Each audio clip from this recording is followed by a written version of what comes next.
back to Fresh, Slick, and Mick. This is episode 8, Windsor, Ontario's finest modern millennial bro-down. Bitch! We're touching topics and busting hot shit like the fucking tropics. What's up, ladies? He just takes a drink of coffee. There's no ladies in here. Oh, good point. I meant y'all because you're not very masculine. Oh, yeah, okay. now Well, we're then getting in into some that touchy case, I'm stuff. fine. But you both have like beards. That's true. We are the bearded of the three of us. Yeah. Yeah, so maybe... I'm in the minority yeah, here. Yeah, Maybe you you got might like a wanna- little scruff. Now I know what it feels like to be discriminated against. This is what No, discrimination is, right? but us bearded folk, we don't discriminate. We just encourage you to grow your beard. Yeah. Are you saying you don't even see facial Why hair? don't you grow a beard? I just see my nutsack on your face. Well, that's because that happens sometimes. Why don't you grow a beard, though? Seriously. I can't be bothered because there's maintenance required for it to look good, right? Like you can just let it go. Are you saying ours don't look good? Yes. Wow. See, though, I've been complimented by elderly gentlemen on No, my but beard. things like beard oil and you don't have, brushing and man, everything. I don't even do that. Yeah, we Yes, can you do. I put coconut oil But in look there at it, sometimes. look at it. Okay. But it's You nothing. gotta trim that shit. See, I like the wild look, though. Yeah, but maybe up here, right? No, because Yeah, but you already have a girlfriend. Key difference. that's yeah, true. yeah. No, but see, like for the way your beard looks slick, it works. I find for my face and It my makes your beard head structure. look like a Dr. Mario pill. No, it's That's just what I was going for. Because it's two when I colors and decided, yeah. long and oblong. if I trim my mustache, it just doesn't go with the beard anymore. For me, That's fine. Okay. Chucky's notorious for that. Chucky will shave his mustache down, like to keep it up his way, which makes sense, right? But he'll leave his beard long. It's like, bro, you look like a cartoon. I'm sorry. no. Yeah, that's- but I Chucky, don't do wanted that. to say, Fresh, if you grew your beard, I could see it being like a Leonidas beard, Oh, yeah. like 100%. Yeah, that's what it. Well, I have. Can you I just have do- before. I've never seen you with it. I don't even think I've seen you guys. with a full beard. You should Like, grow that's it it's for, not full black, I mean, like, you should long. grow it for the mutter. Had it. Oh, well, you only And got then like just shave it after. 2 It'll months. grow. Yeah, that 2 months it'll look... Start putting It's coconut oil end in of now. September this year. Is it? Yeah. Wow. Oh, Like, that it's like the sucks. 30th. It might be cold. I don't like that. I love it. I love it. There's no chance of me overheating. I love it. Yeah, that's a good point. Yeah, it actually gives me I'm gonna another be month cold the whole to fucking time actually taking do pictures. something. Yeah, maybe. What'd you say, Mickey? So I'm gonna be cold the whole fucking time taking pictures. Don't you cry about it. Put a fucking sweater on I will. I'll put a sweater on over my sweater. over your human sweater. Oh, can we Might- get Fresh, Slick, and Mick sweaters? Yes. For just merch for him? opportunities? Yeah. Yeah. Just set up just a- for him. Oh, advertise. Like when Yeah, and you go in there looking like all decked out, and people are like, "Oh, what are you doing, man?" You're like, "Oh, I'm here I taking talked to- photos, yeah. taking press photos for our podcast." yeah. Sounds super official. And Yes. then there's gonna be like 3 pictures of you guys all together between the two of you, and there's gonna be like 86 of me, just like, oh yeah, here's me. That'd be great. I support that idea. To be honest. Yeah, you support it now, and then afterwards, you guys are like kick me off the show. You're like, seriously, like, Mick, that's it. I seriously consider kicking Mickey off the show Every time. episode. every 10 minutes Every of your life, or just while we're recording? of recording. Oh, okay. The rest of the time, I I'm think trying every not to 5 think minutes about of it. my All they say. Oh wow! Do you like wake up in a close friend? Oh, We gotta get rid of him. he's gotta go. Why He's is Mickey here? How's everybody's week? We didn't record Wednesday, Oh. so this is Saturday morning. Yeah. It's like I Weird, like eh? it. I like it. Makes the good morning more real. Yeah, Yeah, I instead was of gonna saying say- good morning at like 8 p.m. on I a still Wednesday. dig it. I think is- good morning is the best greeting. This I is agree. the first actual morning for all you listeners that you will be greeted with. Except they might all listen to it in the morning. Well, they might, but I'm saying this is the first time that it actually makes sense because it's the morning when you said good morning. It's the morning somewhere, always. Always, God. Mickey. Just like it's always happy hour. So should somewhere. we get Mickey off the show, or So, what? so if y'all, So if this y'all is- want to wake up and have like a brandy and listen to Fresh, Slick, and Mick, I support that. Yeah. And if you're a recovering alcoholic, don't do that. Just have a coffee like me. This Yeah. is why AA exists, by the way, because that was encouraged back in the day. Oh, have a beer with breakfast, lunch, and dinner. And then No, that's not why. It's because alcoholism's a serious disease. well, no, you because fuck. back in the day it was encouraged. People was like, oh yeah, have a It's beer with still whatever meal. encouraged. Yeah, it's just Whatever. depending on who you talk Fuck to. it. Just listen Anyway, to our Slick, how fucking was your show. week? It was alright. It was busy, man. Yeah. I like last night. I went to bed, like I said earlier, like 6 o'clock. I mean, I was you sleeping. you were grinding all week working on our stuff. So, a little background for everybody: we recorded like a couple months worth of podcasts in advance, and then Slick had to rush edit everything for the launch. So, Yeah, We and- appreciate that. You're welcome. Yeah, but I fucked up some stuff, but that's okay. We're learning. Yeah, we just like I'm gonna put a disclaimer on episode 3 that just says skip. Just skip this. Just skip But episode that's 3. the one with the picture of me on it. Yeah, more reason to skip episode 3. Yeah, look at the cool title card because it's funny. It is and then, funny. And then don't And listen. then to the don't episode. listen. Mickey, what about you? How's your week, buddy? Yeah. Busy picking up a lot more shifts at work, which is nice, but still not enough money Why not? because my car is expensive and I have to get rid of it.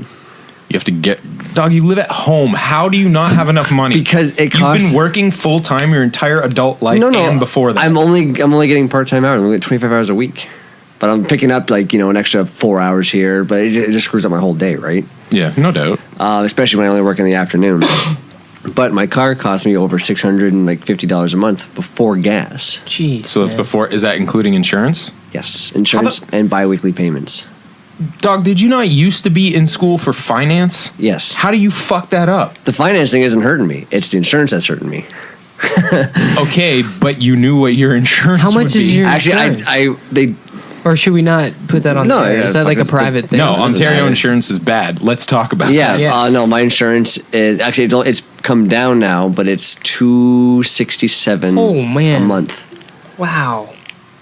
That's a And- lot of money, is it? And you're No? like a 28-year-old man. That's pretty high. Yeah. Well, What's it's also yours? because my car is Oh, two-door. mine's nothing. I'd be What surprised is if it's it? $100 a month. Yeah, mine's like 100. But I also have homeowners and everything. So Yeah. Oh, you get that whole lump thing. But mine was always I don't think maybe in the worst years of starting driving, I might have been in the 200 ballpark. Mm-hmm. But I had like the benefits they give for insurance are so stupid. Like if you're a good student, you get yeah. you like, get low insurance, the fuck which is that? which is cool. But my school didn't teach me driving. Oh, yeah. No, exactly. So Like, I don't does that have get to that. do with That anything? doesn't make any no, sense. it's mine. When I had my old car that had trouble going up, a moderately inclined hill, Mm-hmm. I was paying. I was paying, I think, $160 odd, $170 a month in insurance. Okay, which is like fairly normal. I guess think that's like, Yeah. Well, I didn't start driving until I was 25. So what? You didn't even have your license till you were 25? No, I had my license, but I just didn't get my car till I was 25, and then start driving, get the insurance and everything. All right. Okay. So I passed that point where 25 your insurance goes down. yeah, and and they fucking gouge you beforehand. oh, yeah. Yeah. It's so brutal. it's just I never even got gouged that badly because I've always had low rates. But yeah. oh, Did you go man. under your parents? Don't mind me Never. asking. I did. Was always on my own. Yeah. I was under my parents, and then, but I've always had low rates, even when I went by, like on my own. Why the fuck am I getting I've never screwed paid by over my insurance? 120. I never paid over 120. Why? Ever. See, in my and life. I tried shopping around, and other insurance places, they said to me, they go, "We wouldn't give you the rate you have now." I'm going like, what the fuck? I have no fucking record. There's Yeah. it's just Like, brutal. I man. don't Ontario's fucking just get brutal. it. Yeah. I mean, mind you, like, I'm past 25. I drove for a living for years. Mm-hmm. Like, so I was on multiple people's insurance. So, Oh well, so if anybody wants a 2012, I'm remembering when you showed me how not to drive. yeah, that one time, but that didn't go on my record because it wasn't, no damage was done other than to, I think it was like a couple $100 of fiberglass, right? It was 300, Yeah. and they told me it was 3,000. Yeah, They added a zero. Yeah, or they did whatever. add a zero. Yeah. I was in the room for Yeah, that. I know. No, everybody just let me think that all day. It was great. Yeah. It was great. But the way they made it sound was like it was going to be a lot of money. Like, oh, I don't know if I could fix that. In my head, I'm like, it's a fiberglass body. I'm pretty sure you could fix that in like 1988. You could have taken a couple 2x4s and a tarp, and it would have made no difference. Anyway, Yeah, no doubt. that sucks. Yeah, You- so trying to get rid of it. Anybody wants one? Let me know. What are you gonna drive instead? Fuck my bike. My You're gonna go to no vehicle. Why don't you just buy like a piece of shit? Well, the thing is, Like like, mine. because I don't. Yeah, buy six. I honestly, I'm at a point where I don't think I'm gonna even get $1,000. any money back for the car that I've already paid into. I'm literally ready just for someone just to take over and keep going with it. I don't fucking care. Like I've paid $8,000 into it so far. Okay, so going back to your complete lack of foresight, what are you gonna do when you sell this car? I guess try and just get a cheaper car. Jesus fucking Becky, you gotta figure that out beforehand. But I don't. Well, it's not too late. Well, no, If you no, didn't no, I don't have do it. it. Sold the But other now one. we're talking about it. But if you know, if someone were to walk by right now, walk by this garage and be like, "Oh yeah, I'll take it off your hands, man," you'd be fucked. Well, you can drive me home, and then I'll get it from there. No, I know what you mean. No, honestly, I'm ready just to go in to like the next Honda dealership and go, okay, cheapest car, not a high speed, not a fucking 2-door, just Or don't go into a dealership and just save some money up and go buy a car for cash. What do you mean not a high speed? Are you gonna buy a dial-up automobile? What the fuck does that? Oh yeah, even with that mean? turn crank in the front. Christ almighty. Honestly, I was looking at the Honda Fit maybe. The fuck is the Honda Fit? Honestly, Is if, it like a Fitbit? Is it like a little car? yeah, so if I were to roll up in that, you guys would not let me live it down. No, it fits you. Bro, you had that hatchback before. That's true, yeah. You are never gonna And- live your Honda fetish down. And if that car was if I had more money, I'd be driving that old car, 100%. I'd put a little bit of money into it, make it You more just road. fucking said you blew the bank buying this other one that you're now That's getting what rid of. Why didn't you just put it into the car you liked? At the time, I would have needed to put in another $500+ that I didn't have. I was like, I That's not can't. that Which is much. now one monthly payment. You didn't. No, oh no, my no, God, but listen. I'm That- so glad you didn't go into finance. That was the third time I would have put money in that fucking car. I had it for a year, and after 1 month, the timing belt blew, and I didn't have a car for 3 months. And what 'cause it had year to be is that fixed. car? 1986. Oh. So you expected to just not put any money? Didn't never make a No, repair. I didn't expect the timing belt to snap. and your dad's a mechanic. I was very lucky with it, but it still cost me $550 in parts. You won't convince me. You don't have a clue what you're I doing. don't. I don't. I'm not a big. Honestly, I want a car that just gets from A to B. I don't even fucking care anymore. This goes back to the headstone exercise, except Mickey's lack of foresight doesn't even extend that far. It's just he literally has no idea how he's gonna get somewhere the next day. No. Oh, no. I might walk if I have to. I used to fucking walk everywhere. What do you mean you might walk? You're going to have to Yeah. walk. There's no option if you got to go somewhere. Yeah, because he can't even bike ride with us because he's got to fix his bike, but he doesn't have any money. Yeah. Once I get rid of that car, I'm gonna have fucking money. I know it'll take. Home. It'll take a little bit, but I don't make enough money. Like it's in one hand out the other. All right, I'm done with this. Yeah, you're done. with it. You guys vote this week? No. Yes. It's like I knew that before I even asked. Then why'd you it. ask me? He asked the collective. If Do you know how many could people now have- are going to hound me for that? I know. I mean, I don't care. I'm just saying it's just yeah. annoying. But if you had to choose, like just hypothetically, who would you have chosen locally? Is there the Green Party? Like, I didn't Yeah. even pay Yep. them. Didn't they do well in Winnipeg? I would take them. I don't know. I live in the West Windsor riding. Okay. Oh, man. I think they might have, though. I remember just seeing something. They actually have like seats somewhere. Yeah, that did really they well. they did well somewhere. Anyway, that's who I would have voted for if I went out and... Okay, Voted. cool. Mickey? Can I go to jail for not voting? No, it's a right. It's not a. Oh, Is good. it- Okay. It's not a law. It's probably one of your more stupid questions I've ever asked. It's in up my there. life. It's pretty high. Definitely top I 5. just don't know how to respond to that. I voted, but I reluctantly voted. I gave my vote to my sister because she voted. Like, it doesn't matter. I'm going to tell you who I voted for. She voted NDP because they are among the many things that people bullshit. They promised that they were going to wipe student debt. And I know for like even myself and a lot of people, like that's a real concern and is an issue. So I was like, if it'll help, sure. I'll your vote is my vote. I will vote for NDP for you. Otherwise, I wasn't going to, because I don't give a shit anymore. Every time they go in, it's like it's the same fucking shit. Do you usually vote? I used to.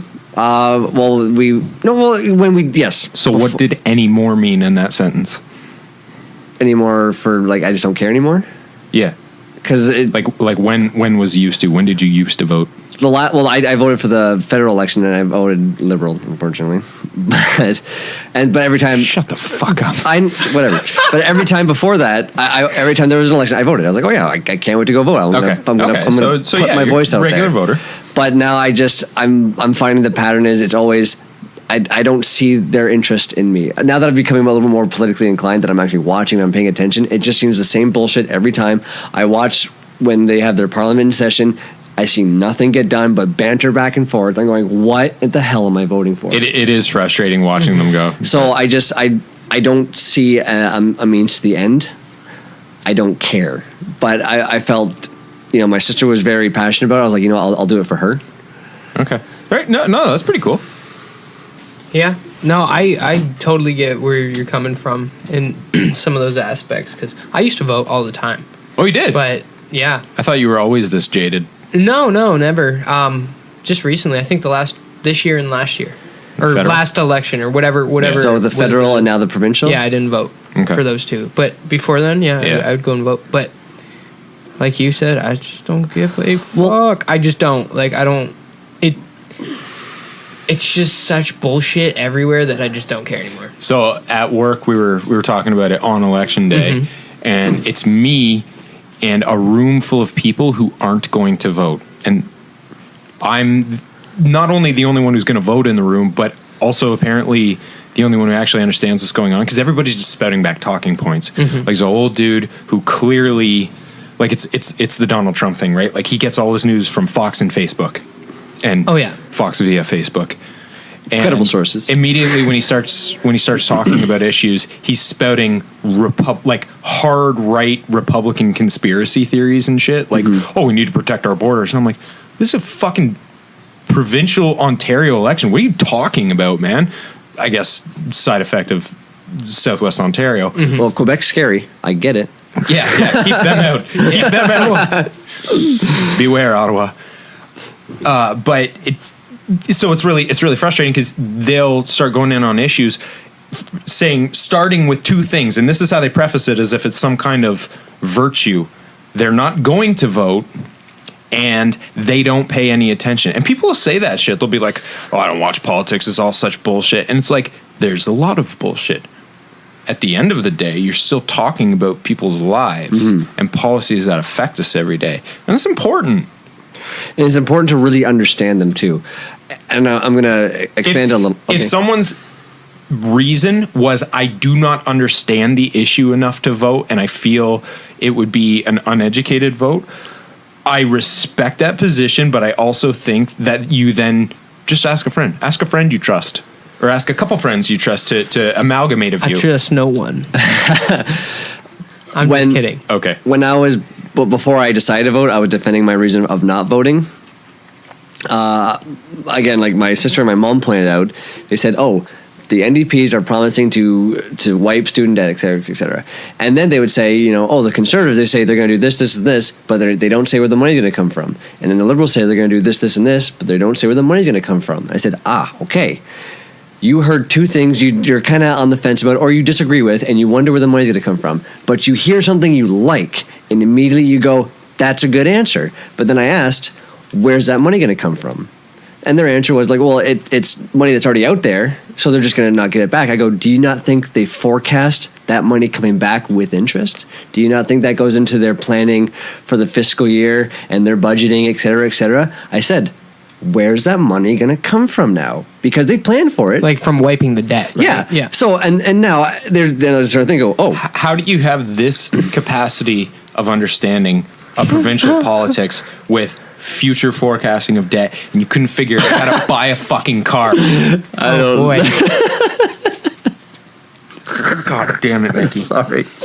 So anyway, I'm leaving the polling station. I live really close, so I tried to bike, and then I blew a tire. It was the most dramatic tire blowing I've ever had on my bike. It went like,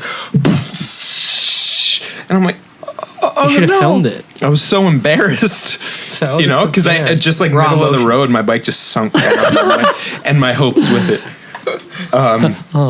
So I walked my bike I got a good bike, it's really light, so I just walked it down, and then I just like threw it over a shoulder, and I felt like really fucking manly, because no one knows this bike weighs only 25 pounds. Right? It's really like, no, he's just really ripped. Like, Oh yeah, sup, Brett.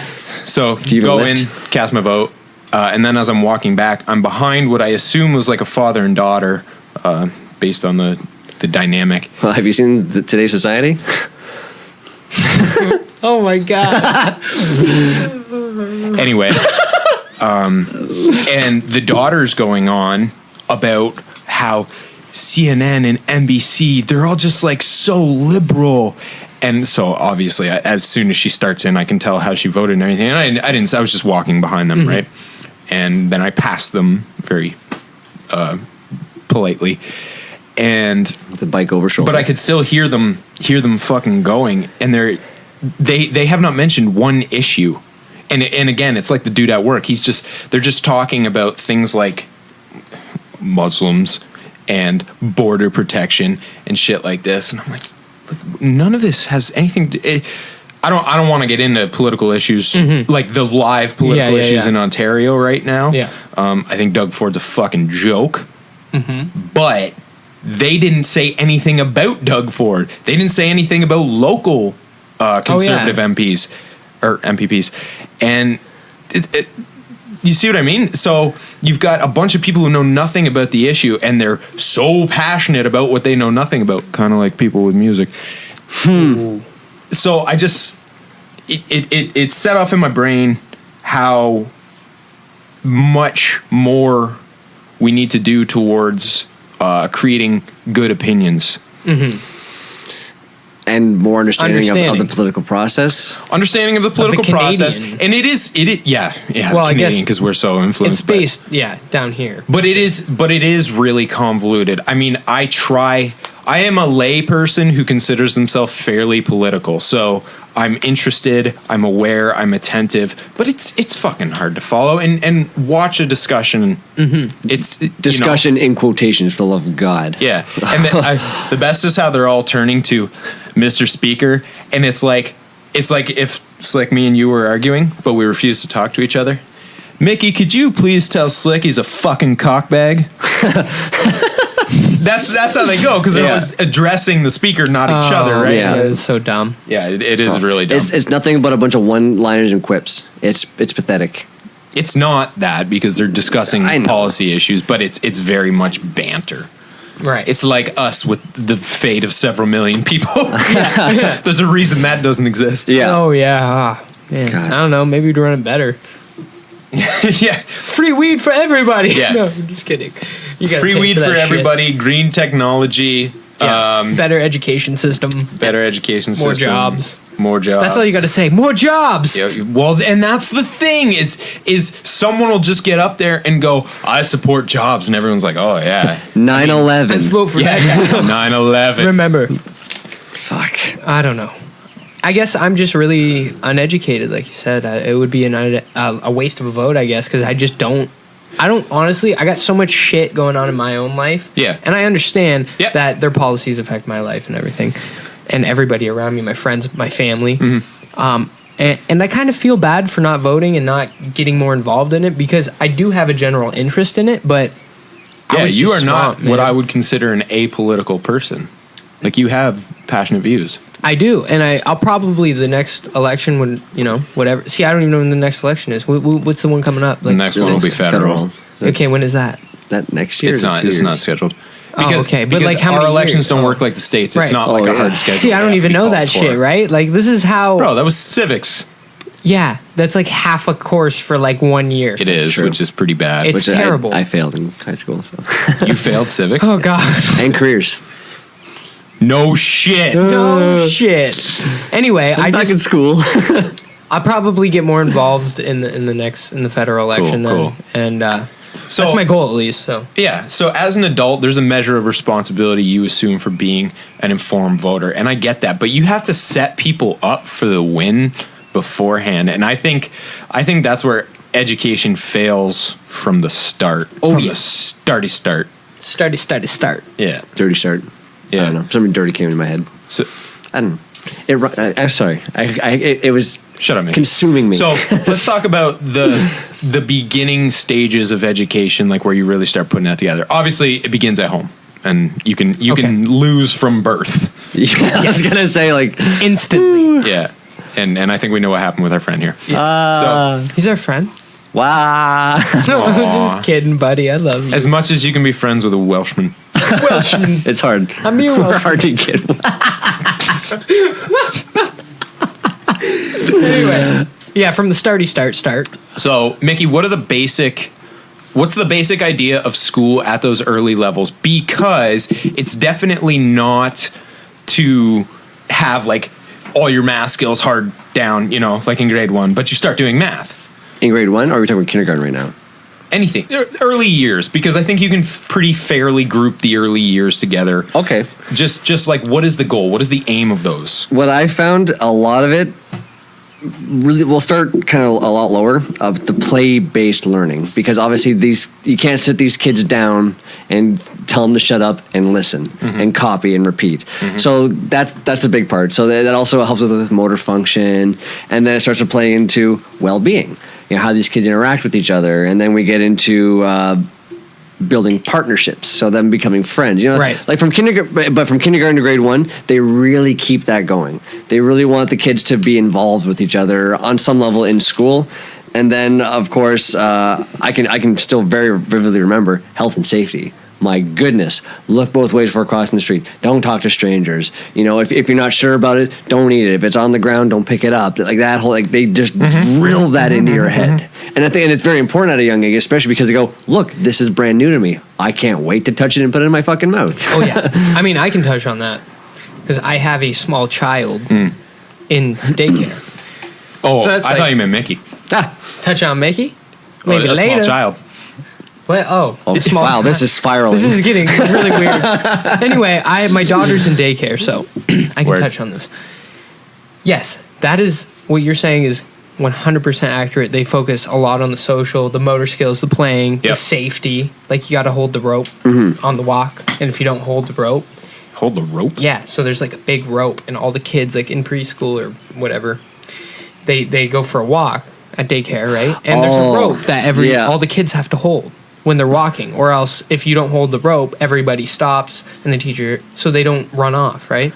I've seen this. Because they're going around the block and they're like 3 or 2 Okay. Do you know what I'm saying? They're not attached to the rope. They're holding onto it with their hands. Like you're holding a hand. All right, I got you. Right? So that's all big and leash. And you have like 20 kids, dogs. dude. 20 kids and like 2 teachers. Like, how else are you going to walk? Okay, all right, fair enough. Anyway, okay. So I think that's good. For example, my daughter one day did not want to hold the rope at all. Surprise, so surprise. she laid down on the ground and just screamed for like, I guess they said to like 5 minutes. That's Threw a tantrum. That's awesome. But then she held the rope. But it's very important because they have to learn to listen, especially to like safety. Yes. Because that shit is like real. Like they'll dart. Oh yeah. She'll dart all day. And like I'm really good with her around the road and stuff. I teach her to look both ways. When we go on walks, I hold her hand. Yeah. But if I'm in the backyard and I think she's right there and I turn around for a minute because my mom's asking me something or whatever, and I look back, she's like, wait, gone. I'm like, oh my goodness, you're fast. How fast are you, really? Like, that was crazy. And you can't even hear her because she's so light. Yeah. Right? So it's scary. There's some quantum mechanics in there. Turn your head and child's gone. I was like, but how fast was that really? How fast was that really? Yeah, they do a lot of like play-based stuff, obviously, because they're so young. But they do like gardening. They interact with like nature. That's so awesome. That's at least like that's the daycare she goes to. I don't know about other daycares. Yeah. I'm sure they're all different and focus on different things. But because I like the daycare doesn't necessarily have a curriculum. Like it's not. I don't think so. I don't know. I'm sure there is something. This is just you trying to find the best place for your dog. Yeah, I'm sure there's something. No, because you can have at home daycare, but I'm sure there are things that you have to do, like you have to take them outside to play, right? There has to be that. They probably learned that in their ECE. Yeah, exactly. There's a curriculum, but it's probably really loose. I'm guessing. I don't really know. Yeah. To be honest, I don't want to speak on it because I'm ignorant. Just make sure they don't bite each other. Yeah, that's happened. I've picked her up. Oh, bite marks and scratching. She's been really bossy today, telling everybody what to do. I'm like, oh, okay. I got to talk to her about that. I try to talk to her, but it's like you sit down with a 2.5-year-old and you're like, well, and after the fact too, right? Like not to sound like a dick or anything, but almost like a dog. You come home, the house is a mess, and you kind of go like, when did you do this? And if I'm going to yell at you now, I can have any concept of what I'm talking about. What are you talking about? Never. Okay. I don't come home because I'm with my child because she's 2.5. No. I mean, like you pick her from daycare. No, Mickey's saying the association isn't there because it's after the fact now. But that's a dog, Mickey. No, I know, but I don't know how 2-year-olds. I don't have a 2-year-old. true. Like you may know better than I. When you pick her up and go, "Oh, your daughter bit someone today," you go, "Why'd you bite someone?" She goes, "What the fuck are you talking about, Dad?" I Yeah. didn't Well, bite no, anybody. I take her.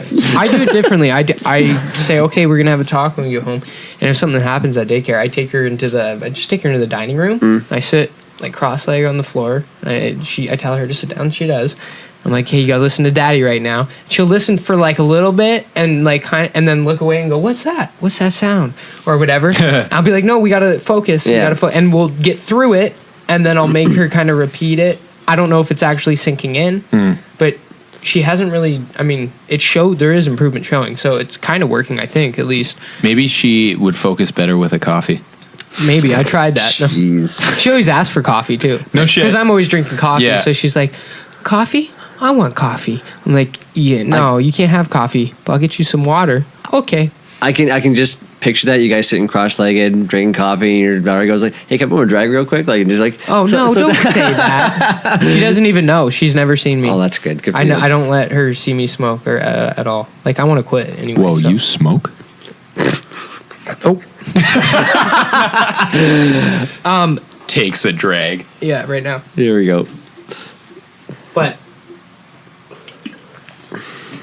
Oh, what was the main point of that? Just on early The point of that was education, eh? how you teach a kid. Oh yeah, young no, kid, and then a young kid. after I have this conversation with her, I don't know. I give her a high five. I always ask for the high five. We do high five, nux, peace, gives me a hug, and then we go out. That's gangster. That's the way I talk to my kid. But I talk to her like she's an adult too. I don't baby language it. Like I make her kind of understand, but I don't like gesture at her or anything like that. Okay. So anyway, that's how I do it. But So that's getting to the early part before Super really there's early. any specifically endorsed curriculums. Pretty much. Yeah. So then the school takes us somewhere. Then I mean, let's say once you're out of kindergarten, it's a pretty rigid curriculum. Yeah. Now, I've been told by teachers I know that there's basically no such thing as a fail anymore. I remember that starting when I was in grade school. I remember a kid being held back by his mom because they Oh. wanted to push him forward. She Yes, said, I've heard that too. Yeah. Yeah, like and good for her. My goodness, Yeah, no doubt. But yeah, I remember that starting to become a thing. Like, no, we pass kids, and my parents were just not having it. I did well enough in school, so that wasn't an issue. But boy, was I scared if I didn't do well. I mean, maybe they should have held you back. Like at least 2 years. Yeah. At least. Just kidding, man. Yeah, are we though? I don't really know anymore. Can I fail you in retrospect? Is that a thing? If you want. Just kidding. You've already failed. Aw. Oh, just kidding, buddy. Yeah, that's weird, I guess. Yeah. I kind of agree with it, but I kind of don't. Well, the whole point, well, I don't know what they would say the point is, but it appears from the outside that the point is to keep a child with their peer group that they're associated with. Because, yeah, age differences could, become somewhat conflicting. I get that. But, if learning is a real thing at all, then you've done them a terrible disservice. You know what? Yeah. Maybe bring in summer school at a younger age. Like, wait till you're high school to do it. No, I don't think so. Okay. I don't think that's what I think it's really, honestly, I think it's just a problem with the entire curriculum and what they teach. Or not so much what they teach, but how they teach it, where they teach it. They don't there would really. still be kids who failed. Yeah, but it's very, like you said, rigid. It's one way. I remember back in school, it's still to this day, I don't learn like a lot of other people. I can't read a book and then just learn from a book. I have to do it. Even when someone's showing me something, it's hard for me. I grasp it better when I visually see it, but when I'm doing it, that's when I learn the best. And then basically I the can same just- way we teach kids. Yes. Yeah. I have the mentality of a child. Well, Well, no. The learning capacity of a Well, no, child. but it's And the tailoring. height. You learn hands-on, or you learn Right. through. But most of the understanding curriculum throughout, elementary school and high school even is pretty book based. sit down. Sit down at your desk. Right. be humble. Sit down. Be humble. Oh man, I don't even remember the next lyrics. Anyway, so Hold up. I think, and then you have that, or at least back in the day when I was in elementary school, you had the like the learning disability classroom where the kids with learning disabilities Yeah. would go. Man, one of my good friends was in that, and then he went to academic in high school, Yeah. and now he runs stadiums. Bro, He's living the freaking life, man. Like, I was in. So I mean, I'm from the county, so we had a pretty small grade school.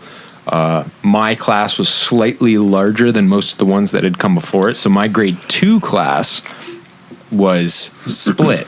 Now it was something like 30 kids in the grade 2 class, like the actual proper grade 2 class, because there's only one. yeah, And then there was a 1-2 split. yep, There's 6 people. So there's one kid that I'm pretty sure is in jail now. Not exaggerating Awesome. that. 2 girls who were mothers out of high school. okay, They didn't go to. I mean, no offense to teenage mothers or anything, but like you see my association here. And then one kid who was dealing drugs by grade 8. Dang. And then one other kid who was not at all an academic person, but he ended up doing fairly well for himself. So, arguably better than me. But the point is, this was viewed as like, okay, we're going to stick a bunch of people in here who are still kind of at a grade 1 level. My mom was livid, right? She always, yeah. I mean, she's a mom, right? She always saw me Sure. as smart. But I was an academic, like in university. It was, you know, that was my path. So at one point, she brought in to the principal, who she fucking hated, a test that I had done in grade 1, and I did better on it in grade 1 than I did in grade 2.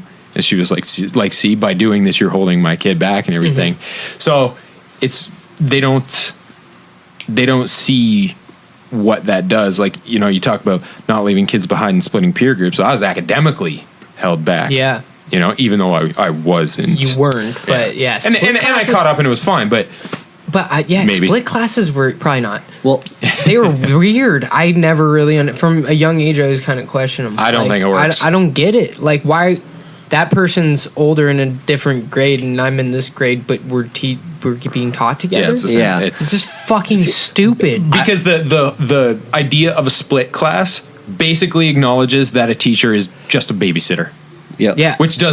it's not right for them either. No, exactly. I never had that in my grade school myself, but I can recall a lot of arguments between like my parents and my grandparents that the system that I was in pandered to the lowest common denominator. They're like, hey, who's the weakest? Let's go from here and try and build up. So It does. Yeah, It does generally. And I can remember certain kids just sitting in class staring blankly at their page because they were bored stiff.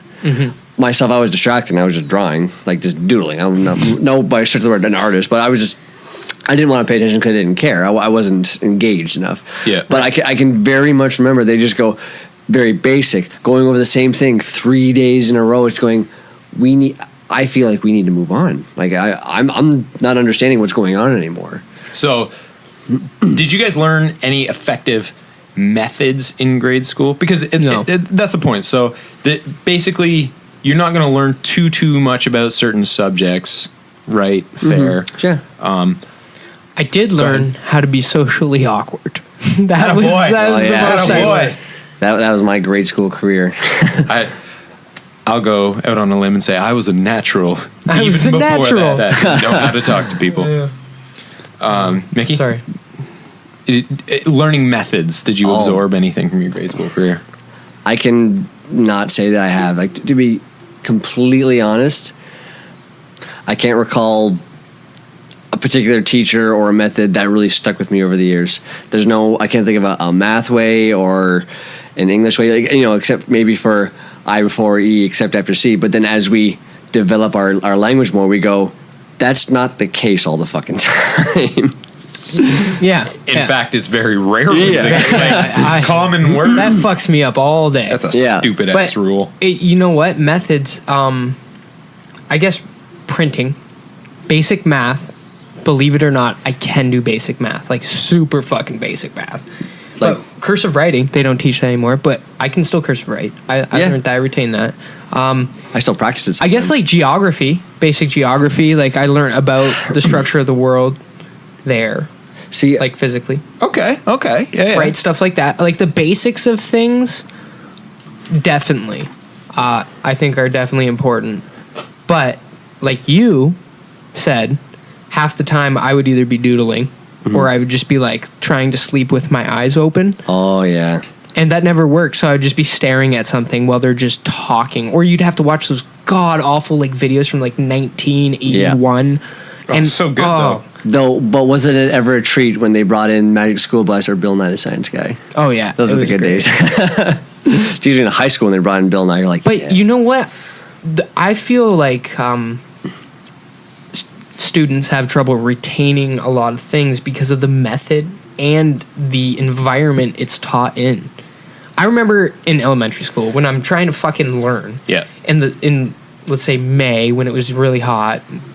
Used to get really hot in May. I don't know what's going on now, but and I just remember fucking still winter. Sitting there after recess, right after recess, sweating my balls off. Yeah. Man. And I'm like, there's no fucking way balls off. There's no AC, and like they didn't have air conditioning. They had hot water heat, and that was it. In my elementary school. I didn't have AC at school. And I'm like, how the fuck are you going to expect kids to be taught and retain and learn while they're sitting there and just dripping on their fucking paper? Like, and you're sitting on uncomfortable chairs on these wooden fucking desks. Yeah, like and a relatively antsy demographic of people anyway, and make them as uncomfortable as possible. Yeah, like I don't pay attention. So what did we learn today? I was sweating. Miss, gotta go to the bathroom. Nope, you went 3 times already. Sorry, sit down, be quiet. Like I just don't get that, and I never really did. Like I was like, there's got to be a better way to do this. Why is there no air conditioning? Why I don't even think they have it yet. Still. Damn. To this day, like because I go by it all the time, my old school, right in the hood, yo. Yeah. So I'm like, I don't think they got AC yet. Like they should probably. They don't even have vinyl windows. You'd be like checking for a window shaker. Like, come on.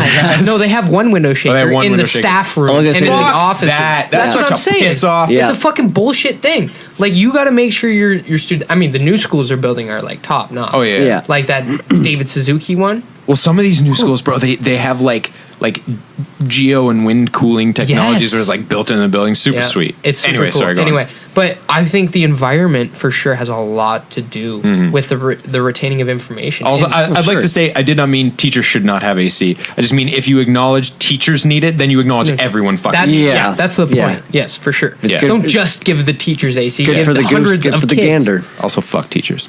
No. I was very academically minded. I've always been into literature, so I can remember, like in my 1-2 split class, one thing that we had was like I don't know, they had reading levels, so you'd read a certain amount of books at each level, you graduate to the next level. Okay, I think I remember something like that. It's like jujitsu belts for nerds.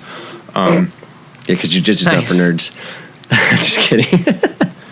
So I demolished that like the first month of that school year, and that was always my thing. So I always kind of played towards it. I didn't know I had any interest in it. Like I didn't know that you could follow that path. I was just like, this is easy for me, basically, right? And in grade 8, I had a very, very awesome teacher who was probably the only one up until that point who had done anything really positive for me, because he was the first one to see things in me that I didn't see in myself and to say it. So in grade 8, I got the most improved award at the end of the year, which was weird because I was an honor student at the start of it and I was an honor student at the end of it. So what the fuck did I improve on? Yeah. But he saw so much personal growth. Right. And that was really fucking cool. And I internalized that so much that it still helps me. Not because I'm back there, but because, you know, someone can see something in you and it can be motivating, basically. That's funny. Okay, so you got the most improvement? What most improved. Most improved award? Yeah. Was that like grade 8? That was when I graduated. When you graduated. You know what award I got? I got an award. Guess which award Mitch Slick got. I want to say it was something hilarious like the math award. Nope. Make a guess. Oh, I don't know, Clash Clown. Fuck you, man. My school didn't. You couldn't take one of those little black stickers for Clash Clown with the gold writing? Y'all know what I'm talking about, right? I don't know what I mean. No, honestly, my school didn't give out awards. Really? I got the citizenship award. For doing what? Picking up garbage? No, being just a good kid. Yeah, like a not salty, really polite Oh guy. my God! What? Oh, Yeah. Oh, And that was how the the times have last time. changed. But yeah, so I thought that was funny. But yeah, they give out some awards, and that's kind of weird, in its own. I don't know, but Yeah. it's not at the same time, because if you deserve it, you Right. should be rewarded it. But where I failed in the grade school, and it honestly it set me up for failure later on in life, was school's too easy. School's way Really? too fucking easy. Yeah. I didn't Good for you. ever do my homework, and my mom always worked a lot. God bless her, she tried, but I got really good at hiding it. And I'd be like, here is my thing, like here's my book. And they always had planners that they sold. So Oh, yeah. a couple of the years my mom tried to make me do the planner thing, so I'd buy it. And then at the end of the school year, she'd find it all shredded because I'd just been piling my homework that I wasn't doing on top of it for the whole Yeah, school yeah. year. Yeah. Just useless. But I learned that this stuff's really easy for me. I learned like that. I can hear something once and I've got it. Mm-hmm. So even though, say, math isn't my strongest suit, I did well enough to get the honors level grade and off we go. But that really failed me, that lack of method later. So even though I got the Yeah. grades, I failed in another way. Right. Which I feel like is common too. A lot of people fail like that as well. Yeah. So I don't know if there's a correction for that. Because if the grades are your metric, what the fuck do you do? that's what I mean. I don't know. It's like, but how else do you base anything if you get rid of grades, right? If Well- you change your metric, what would be your new metric? See, Good question. I don't even really for know. me, I'm going to kind of play it over to work ethic myself.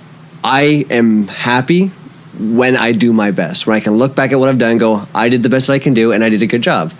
So when you say like you're academically inclined and like your grades are your metric, you go, okay, now after that, what do you have? You know what I mean? If you go into the workforce, no one's going to give you, oh, you did A+ today, good job. You know what I mean? For me, in school, I liked when I was complimented on something that I did. I did something well. I built something and I was like, oh, you did a good job there. You understand this. That was what fueled me as a student. That's interesting. I want to grow on that. In a good way. Sorry. What do you want to Like say? a fungus. What do you want to say before I go in? Yeah, I think I was actually finished my point. Okay, so now here's my thing. Should elementary school focus more on kids as individuals? And when I say that, kind of see what they're strong at and what they like, and when they move on to high school, should there be more like how can I word this?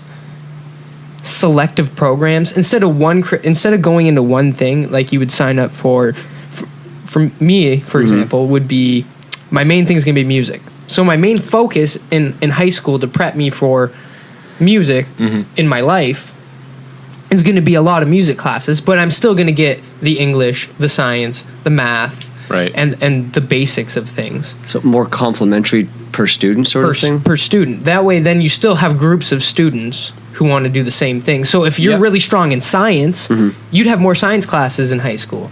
Oh, You know what I'm saying? And then when you go to post-secondary, you're already kind of tailor-fitted for what you really enjoy as a kid. Because I think when you're a kid and you find something you want to enjoy, like that's when you get your dreams. Like my dream, there's two dreams. I wanted to live on Mars with a laptop, and my family makes fun of me to this day because that's what I said as a kid.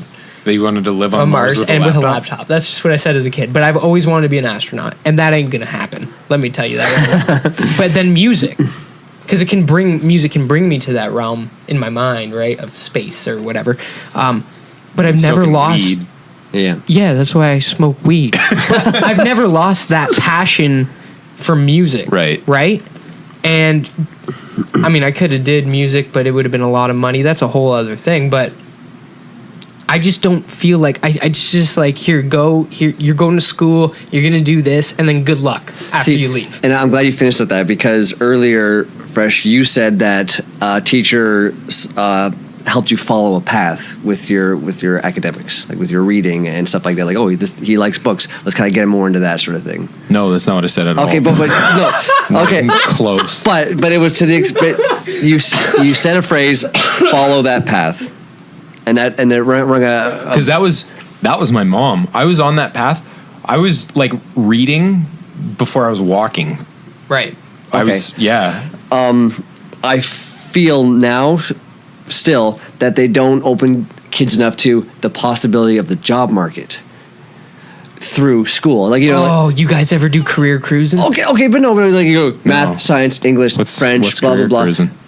I'll touch on it after Mickey's. Okay, so they you have your subjects, but they don't really say what you can do with these subjects. Yeah, for sure. So For sure, that's a really good point. Like, like even just to give, sorry, Mick, That's okay, no, go. But even just to give a simple why, because that was my thing all through every level of school was why the fuck are we learning this? Yes. And they would say something stupid like, because you should know this, because you need to know this, because this is what we do. Yeah. It's like, but why? Give Why? a career example of a thing. Be like, oh, do you want to work construction? You're going to need physics.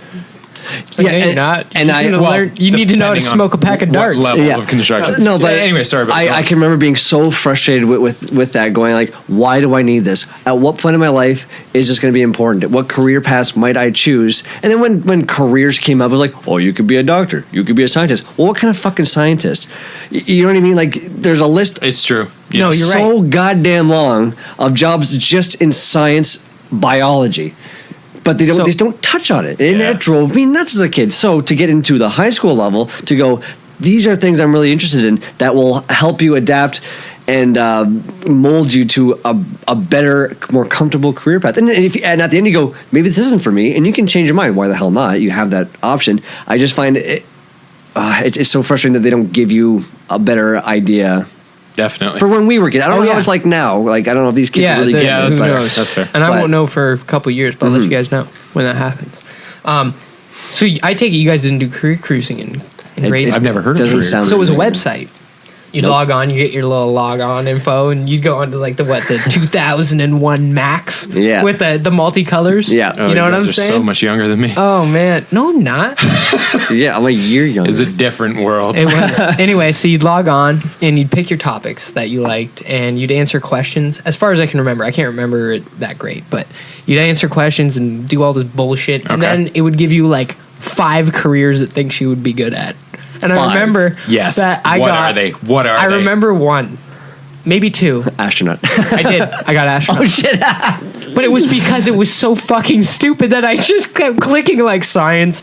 Yeah, I'll fly something or whatever, you know. Like Oh, I kind of just- tailored it because I Yeah. wanted the result. Pandering. So it was bullshit. It was just a fucking. It was a waste of time. Yeah. So touching It's an on what- attempt, though. It's an attempt. I gotta give credit for that. But yeah, you're completely right, Mickey. Like there's such a variety of jobs you can do, and they're just kind of like, here's some biology. You can be A biologist. a biologist. no, You know, like- and there's a fine line to walk. It's not even that fine. You can do it very generally and probably more successfully. Just give people a fucking idea. Just give them an idea instead of, like we were saying before, like science. You can do science. I can do science. Yeah. I'm a What is science guy. I mean, there was a very famous one of Bill those. Nye, the Yeah. science guy. Maybe he just took science all throughout Yeah, school. it's just Yeah. What kind of science? Science. I want to do the science kind of science. Oh, I want okay. to be like a science guy. So can I ask you guys, is there in William grade Nye. Absolutely not. school- William Nye. In grade school. It's so fucking stupid. In grade school, did you guys have a teacher that really stood out? Like that kind of like Yeah, I already Nurtured mentioned mine. you? My, Yeah, my you grade had 8 one. Did teacher, you yeah, have for one? Sure. I can't say that I really did, to be honest. Yeah, neither did I. No. Not grade school. High school, I did. Well, did in I high asked grade school because Okay. I'm going to get into Okay, high school. grade That's school- why I said grade school. I can remember teachers being funny or strict, but I can't really remember one that really helped me develop. Because I was a very shy kid. I was very reserved, and I was, I had that whole bully thing, whatever. So I didn't even feel like I could go to anybody. Right. And they never saw it objectively on like my grades or my behaviors, like nothing. So no one really kind of came to me there. So I gotcha. I will completely say no. So, as we approach discussing high school, I want to start with this. So everything I say is going to be shaded to this. High school was a fucking nightmare for me. Really? It was we've already discussed douchebags before who were like, oh, remember high school, man? Like sick, good times, whatever. Yeah. Fuck those guys. Okay. But like, it was literally the worst 4 years of my life. Really? See, Yeah. I had a pretty positive experience. But I had a teacher that really helped me. I should have probably listened to her more. Now I think. I mean, I am now. I'm following it. It was my music teacher. Yeah, of course. She was the best teacher, hands down. I think anyone could ever have. My grade school music teacher probably ruined music for me.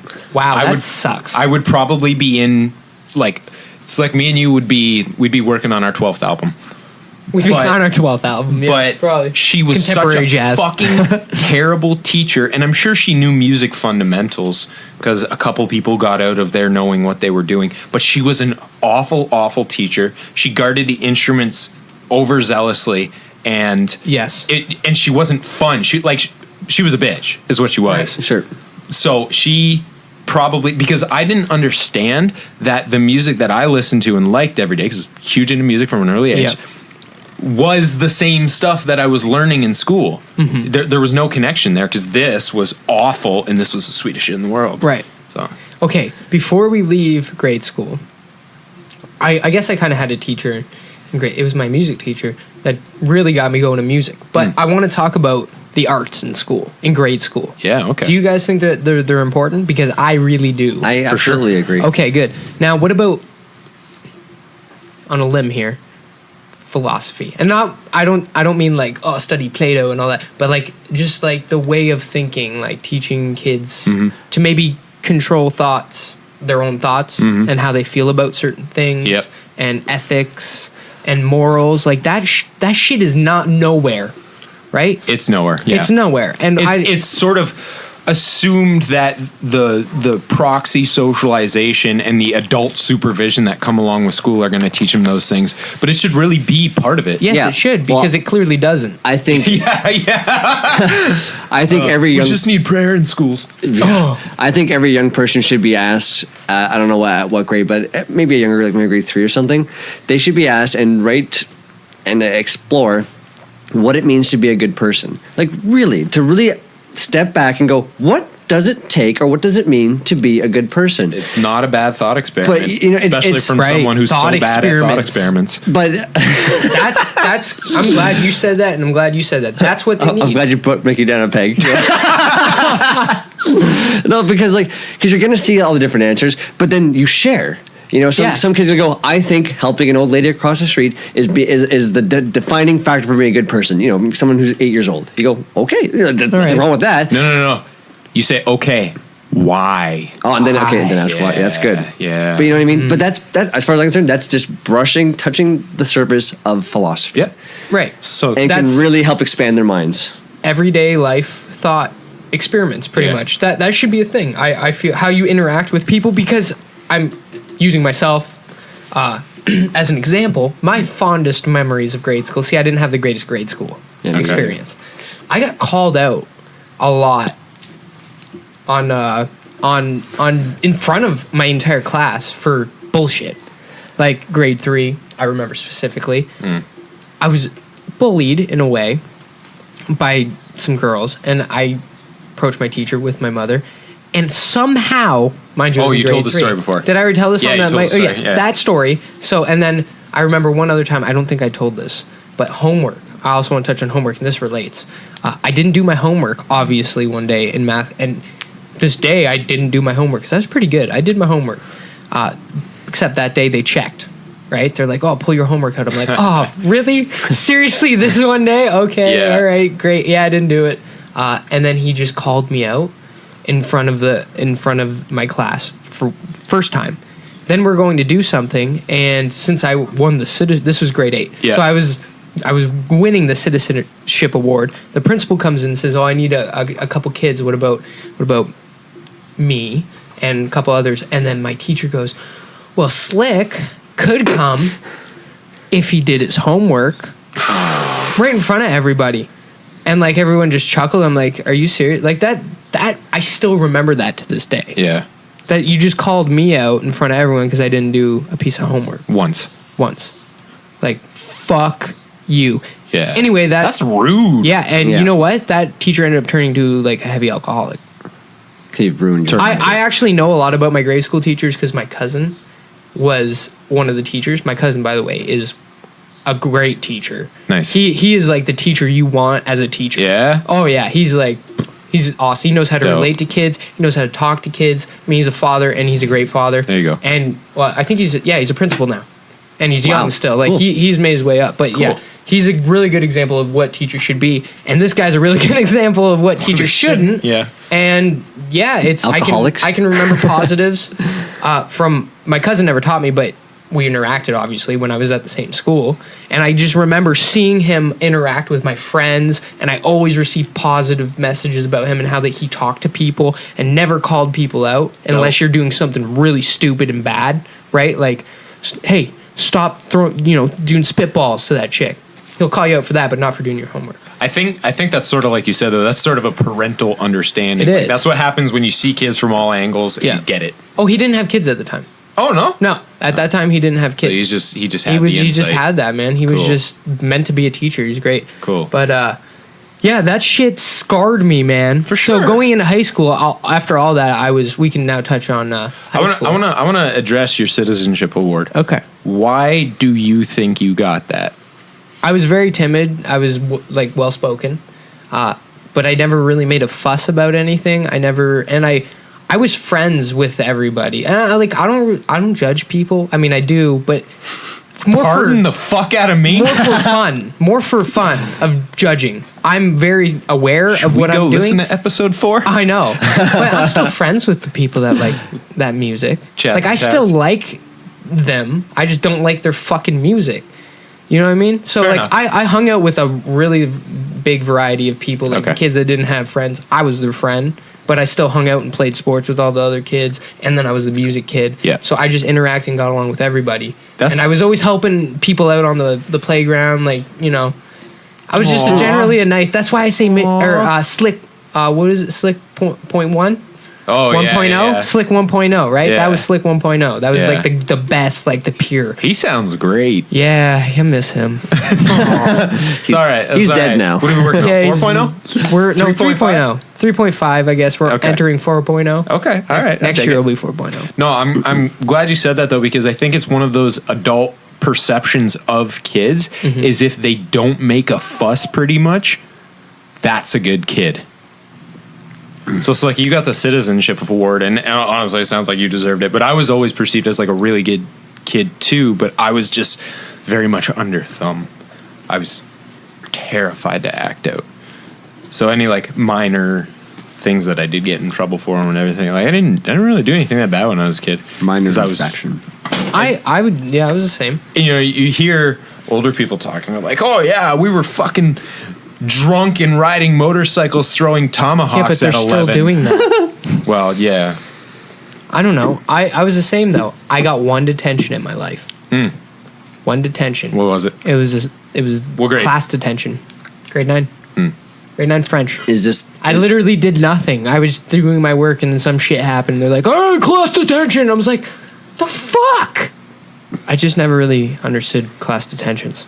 I don't know. I've never even known that to be a thing. Really? Yeah. Yeah, that happened.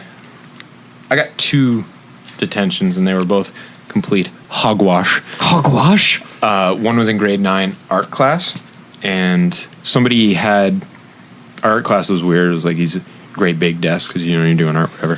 So there's 4 of us, like 4 desks per Yep. table, I guess, because they were all smashed together. And somebody's passing around a pack of Mentos.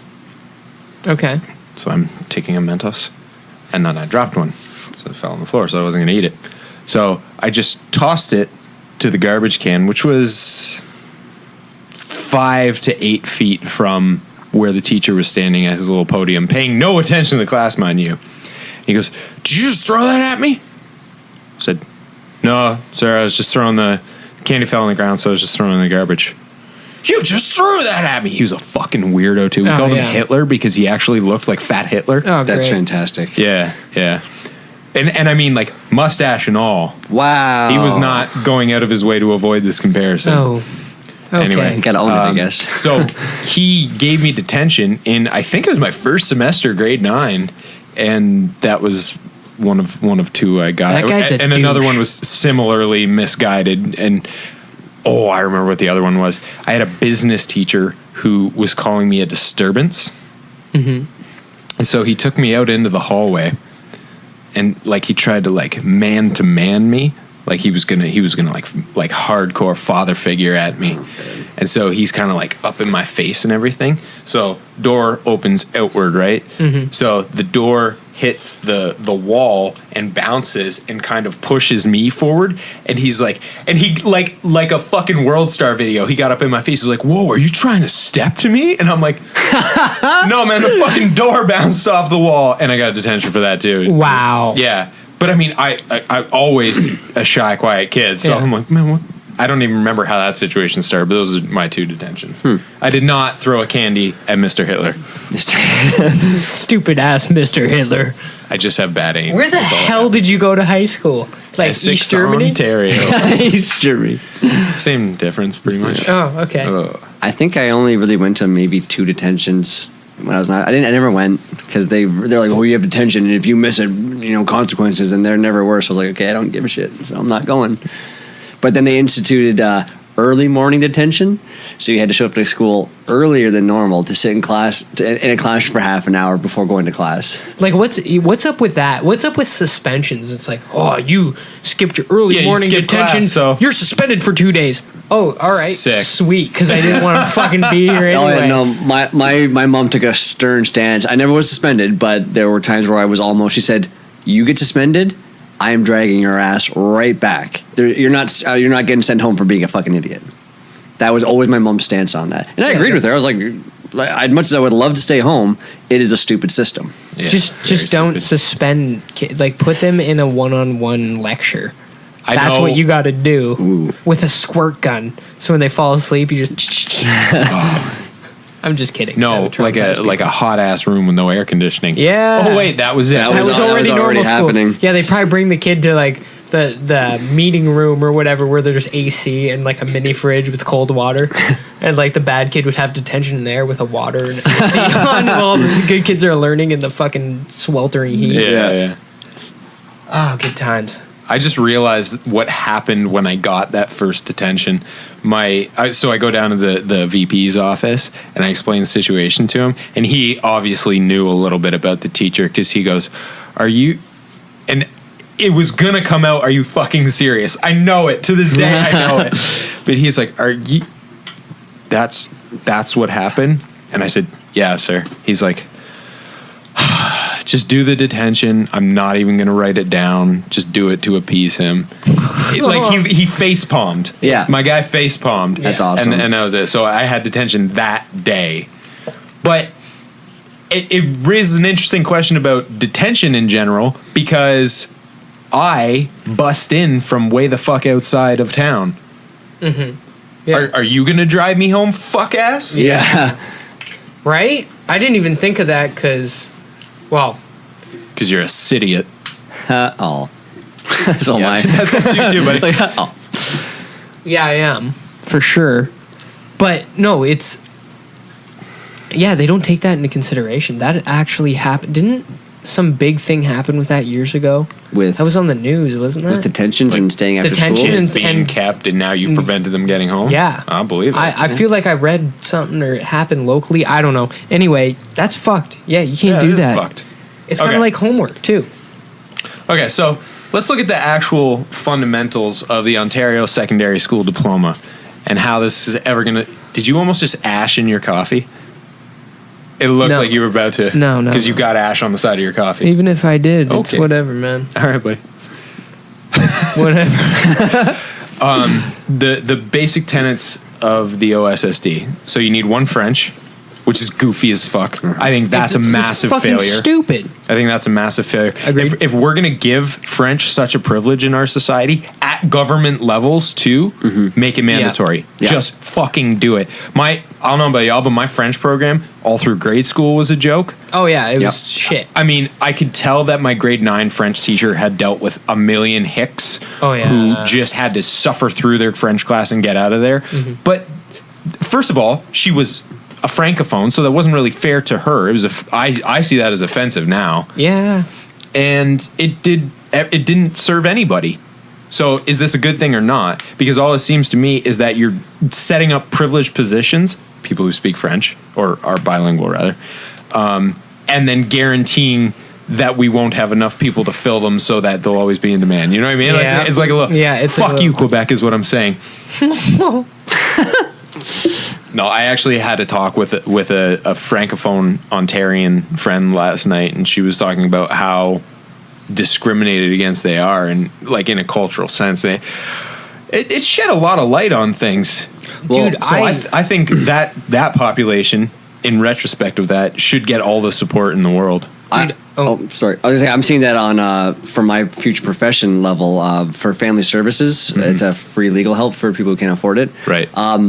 There is a large francophone population in Windsor, and these people barely speak a lick of English. They are going to these firms, and there's Right. only 2 people there who speak French, and they always happen to catch them when they're not there. Yeah. But my teacher, who also works there, goes, "It's a legitimate problem. These people need legal help and can't get it." Yeah.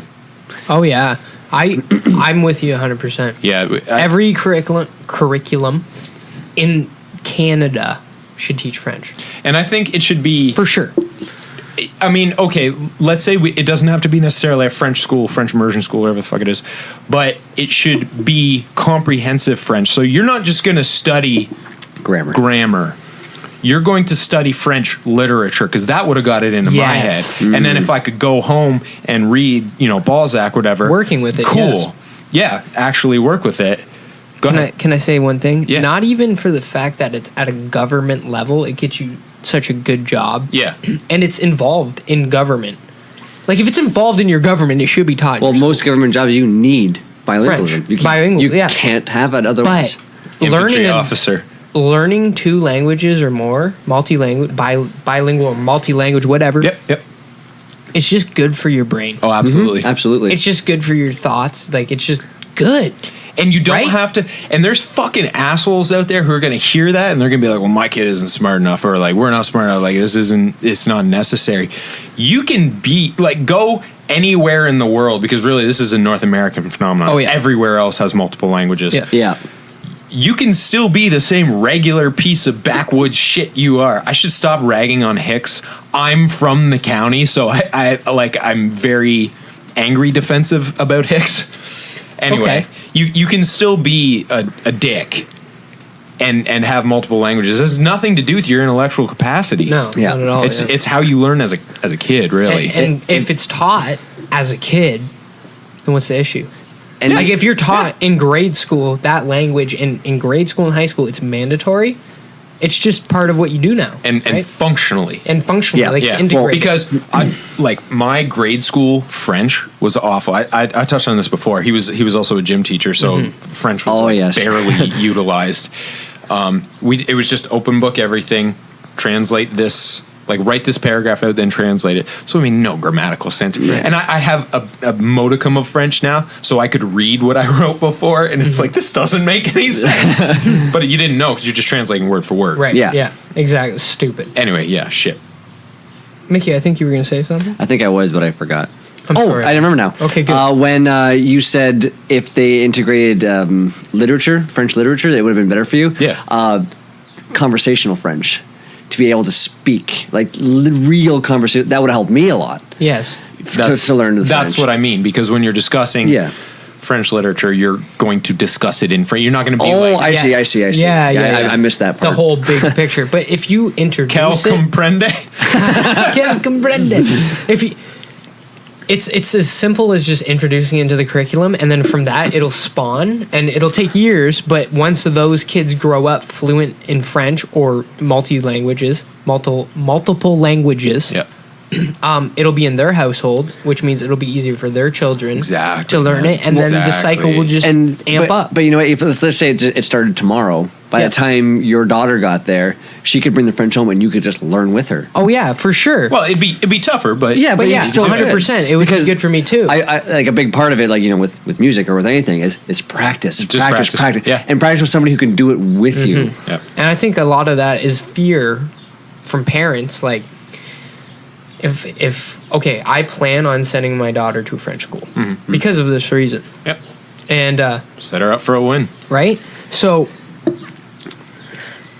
I mean, I guess I'm kind of nervous that she's gonna learn a language that I don't know, and she'll probably learn it fluently. so she'll be able to speak in it and say things. But I'm more excited for her to do it than fearful as a father, just because like I know when she's older, there's going to be back talk, and then there's going to be the French stuff. And when I don't understand something directed at me, I don't care if it's off to the side. I really could care less. But if it's directed at me, and I'm like, "What the fuck did you just say? What the fuck did you just say?" Like I'll just get mad. But by that point, I should be very good at her room like Deborah Knack. I think it'll be more than that. But that's the only, I think, issue. But I think that might affect a lot of parents on more of a level than me, right? But then, if anything, it will push them. It'll give them a drive to learn too. Well, no, not all parents. No, but let's be real here. It won't. It won't. I have high expectations for people. I would actually say most people I know, most younger parents, are actively putting their kid in French programs. Yeah. And they have zero interest in pursuing it themselves. See, I would like to. I know, I understand that. Yeah, but I'm just addressing no. what Mickey said here. I don't think that's the case at all. I agree with you. Will also do I agree. I think it'll be a slim. Yeah.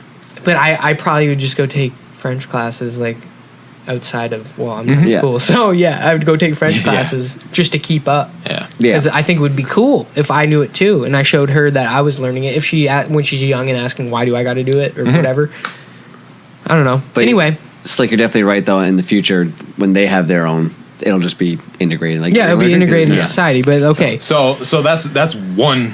That's one. Sorry. Literally only one. That's credit. a big one though. Yeah. That's no, I know, but that's only one credit that makes up your OSSD. Mm-hmm. So you've got 4 English courses, one every year, 3 maths, at least 1 at either 11 or 12 level, 2 sciences, Canadian geography and history, 1 of each, and then there's 0.5 of a credit for both civics and career. Is this high school? This is all high school. Okay. OSSD, Ontario Secondary OSSD. School Diploma. Sorry. And then a handful of others, including electives and whatnot. I think you have to do 1 tech course. I lost my note for this part. Yes, you do. So it can be one of a few things, but yeah. Yeah. I think housing is technically one of the tech courses. Housing? What does that mean? Right? No, I went in there going, I'm going to learn about how they build. Where the fuck did you go to high school? I went to Kennedy, and trust me, it was a shit show. But housing was like, this is this style of house. This is that style of house. Oh, here's the inside of the house. How would you interior decorate? I'm going, this is not what I signed up for. So it's not, because when you started, I was like, architecture? That's what I thought. That's exactly what I thought. Oh, but it's not. It quickly turned to interior decorating. Which, whatever. But that's... And I believe they consider that a tech course because I remember going, you need to take something like this. And I said, well, AutoCAD's out. Of course, that's fucking hilarious. Like, because the woodworking was out because I was in grade 11. They said, you have to go to grade 9 one. I'm going, absolutely not. And then the next one was housing, which was grade 10. Why? You're good with your hands. I am now. I was the same way. I never took tech. Oh, really? I didn't take wood shop, nothing. And now I just love tools. I took AutoCAD. It's weird. I took AutoCAD. I took AutoCAD. I'm actually pissing myself because I destroyed that Me class. too. I took more than one because I was so good at it. I loved it too, and I'm like, why didn't I just keep going with that? Like, it was dope. And now at work, they're hiring a drafting person and paying them probably triple what I make. Probably. Drinks coffee. Okay, so out of those subjects, we like, I don't know. There's so much to say about that. I wouldn't. First of all, I wouldn't remove a single one of them. No. I would adjust probably all of them. Yes, for sure. I think the focus on English is good, and a lot of people are going to consider it overstated. But take in mind what we were just saying about French. It's about immersion. Mm-hmm. It's about actually practicing use. You meet people every day who can't spell for shit.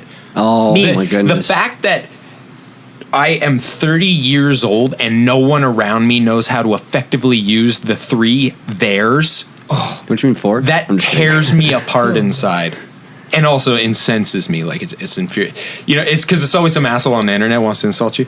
Bro, do you even grammar? By the way, Instagram commenters, step your grammar game up. Please. 2 things though on the you want to adjust and add. Do you think then we should reinstitute like second year grade 12 for time? I think high school should be longer. Okay. By 1 year. Yeah. I went back and it was waste. mind you, I graduated with a ton of extra credits because I did so much music. Yeah. So I was good. So I would go back. I got 0% in a class. I didn't even know that was possible, man. Wow. But I got like maybe not 0, but like 2% or something. I got What class? Leadership. okay. It was. I didn't even go half the time. Well, I would be you here. would have to not go, right? Yeah, like I think I went to like 2 classes. I hated the teacher. That was it. You got 1% attendance for those 2 guys. Yeah. I guess that kind of answers my second question, because when I went to Kennedy, it is now switched. But when I was there, we had 8 classes a day. Yep. Instead of the 4. I remember. That's a that. lot. It was hell. Well, imagine the end of the year. We did 8 exams. We did 4 in Essex, and I think that's a better way to go. Yeah, and you had midterms. And then Yeah, you switched. and just You switch switched. the Yeah. Oh, semester, it was mental. Yeah. You know what? and Sorry. it was like- and like I found you had to try that much harder to do that much better, because you literally had half hour, 35 minutes of class time, and then you went to the next class. Yeah. And what I found was, And 'cause- all giving you homework. well, and that's it, right? And I Yeah. found my sister. She went to another school, and they had the semester thing set up. So you had 35 minutes, 45 minutes of class lecture, and then you had time to do your homework and ask questions. And I was like, oh, I would love that. And then, but then the school's like, oh, we'll offer after school program. Blah, blah, blah. Like, I mean, that wasn't my experience. Like, it would be a lesson all the way through if it wasn't yeah. a test day, and the homework was after. You didn't get any time to work on anything. okay, well, it's, Depending on the Mostly. teacher. Depending on the teacher. okay, mostly. it seemed from the stories I was told. Anyway. yeah, so it doesn't matter. Okay, so the subjects, I agree. Tweak them, like how they're actually taught too, and like I said earlier, the environment. High school. Okay, so when I went to high school, you had academic and applied, right? Yes. Okay. Same. So Yeah. pretty much the only difference was, I guess, the level of learning.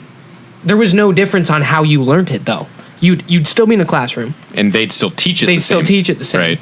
It was just the information you were taught, I guess. I don't even really know. I was never in the above. I was academic or applied. By the way, my school had 3. It was applied, college, and university level.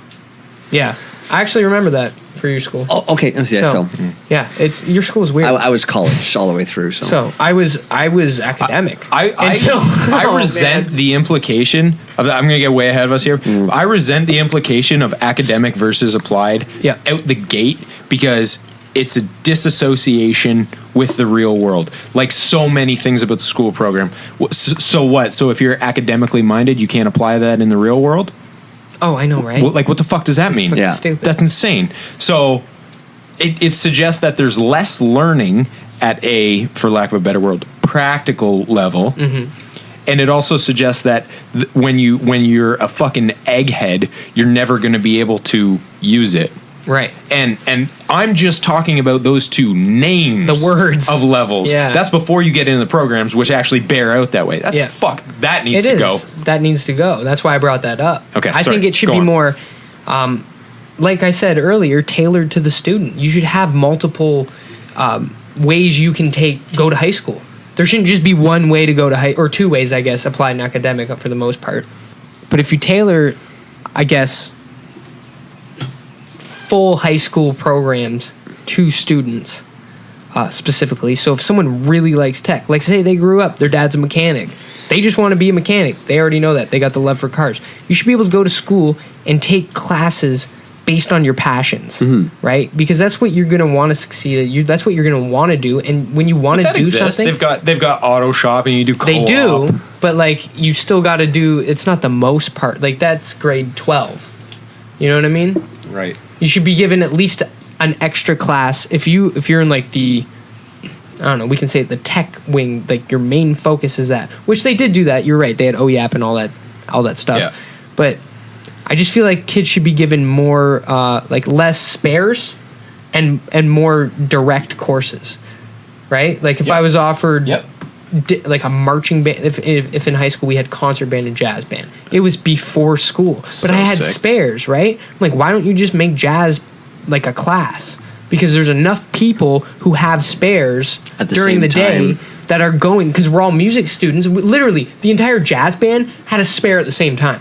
I'm like, you should just make a jazz course, right? Maybe that so I wasn't don't have always to. the case, No, it though. wasn't. I'm just saying in my Yeah, experience, yeah, right? yeah. But like, But they could gear it to like that, though. If it's it doesn't have to be strictly in high school geared like college, right? It doesn't have to be strictly geared, but more start leaning toward it more, right? You know, if you want science, if you want chemistry, have an elongated have a lab in high school. The environment too, where you're working. Like I remember when I was in high school in music, it was sweet because we had the shittiest music room. And there was an old auditorium in the middle of the school that wasn't being used. So we moved the music class into the auditorium, and then it got redone because our music program is really good. And they put risers, and like we had it all. We had the projector, the stage too. Nice. What high school did you go to? Herman. Jesus. So their music program was, I mean, my teacher made it happen. Yeah. She made that shit happen. But going to music class was awesome because you had this big room, you had all the instruments, like you had your stuff. It was so hands-on. I mean, there was theory, but it was more hands-on than anything. And she did an excellent job with hitting the curriculum. Not only that, but she prepped me. I think after grade 12, she said I was prepped for like second year university music. There's select of us that we would go on our spare and do. And I never went into music, right? That's why I said I should have listened to her because she was, man, she set me up to be like the percussionist at the university. She taught at the university and she was in the Windsor Symphony. You fucked up, son. Yeah, I did. But can you always maybe just get in touch there and go back? Like, probably, but I more want to do what I'm doing now.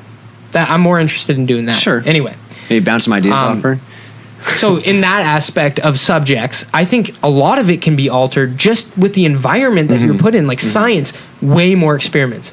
Like they should be interacting with, I mean, not harmful things, Why not? right? Not crazy. Like we're not Learn your lesson. SARS and anthrax. We obviously don't do a good enough job of teaching the scientific method because people still believe in the Bible.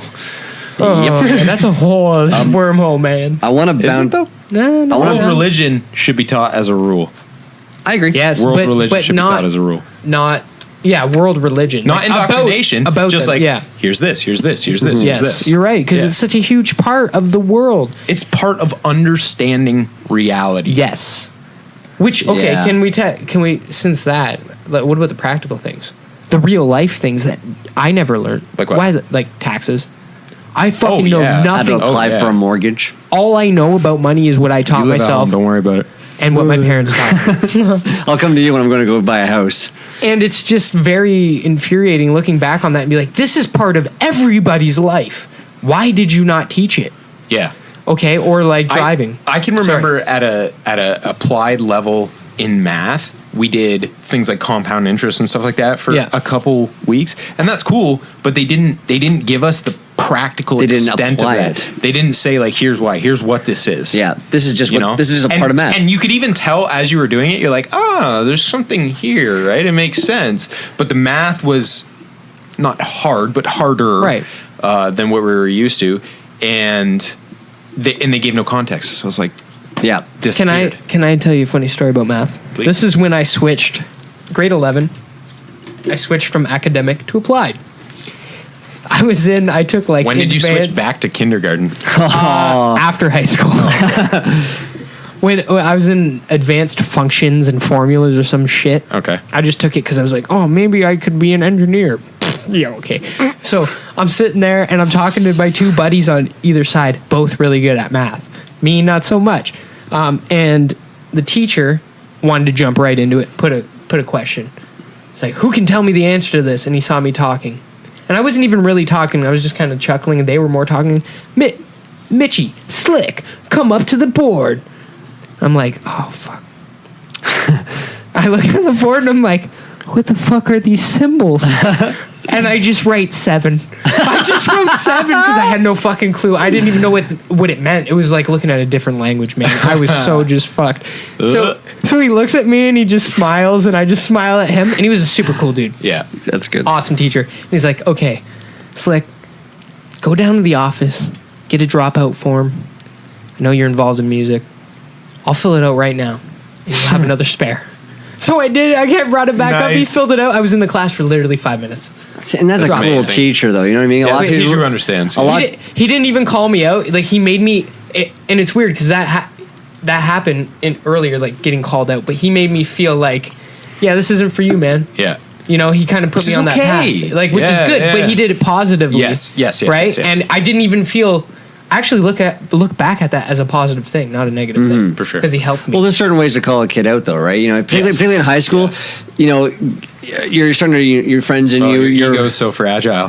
Who, me? In high school. Oh yeah. But you and your friends rag on each other, and you know you have fun. You understand your limits and your boundaries. But Shut up, Mickey. But then the teacher can almost get involved in the same way he did with you. He's kind of you know what? It's maybe isn't for you, and I understand that. Blah blah blah. And that's a really supportive, understanding teacher, which is again like I feel like there's not many during my high school career, but I did have one. And as far as I'm concerned, she kept me from dropping out of school. There was a point in my life I was thinking about dropping out of high school. That's and said, a terrible idea. It was. Well, of course it was, right? But I was angry at the world. You know, it's like an angsty teenager. You know, if my parents' fault, I don't care about school. It's this, that, the next thing. And her name is Miss Peace Store. She was my art teacher, and I didn't do well in that class. But she was my mentor for understanding life and trying to be a good person in life and stuff like that. And that's an element you can't prescribe. That's an element you can't put on a resume for a teacher. No, but she sat me down. This was after school. This is the only time I actually listened to her. She's like, "Oh, come to see me after school." And she said, "Sean, you got to understand that anything you do in life is up to you. What you're going to do and how things are going to affect you are all within your realm to a degree. You know, like they're going to affect you directly for the most part is in your realm of understanding and what you can do. You something bad happens to you. Why did it? Like, what did you do to make that bad thing happen? Something good happened to you. What steps did you take to make sure that good thing happened?" And that's kind of like what Slick was saying earlier with like the teaching of philosophy. Yes, right. That's, and basically what she then kind of got really real with me and said, "You need to grow up.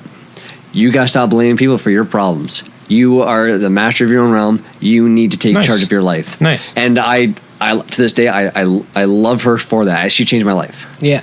I was very rebellious in school. Like I didn't like authority and that whole crap. I look back and go, "Gosh, I knew you're an idiot," but I stand by my guns, right? But she changed my life for the better because I look back at my life where I was, and I was going down a road of no coming back as far as I'm concerned.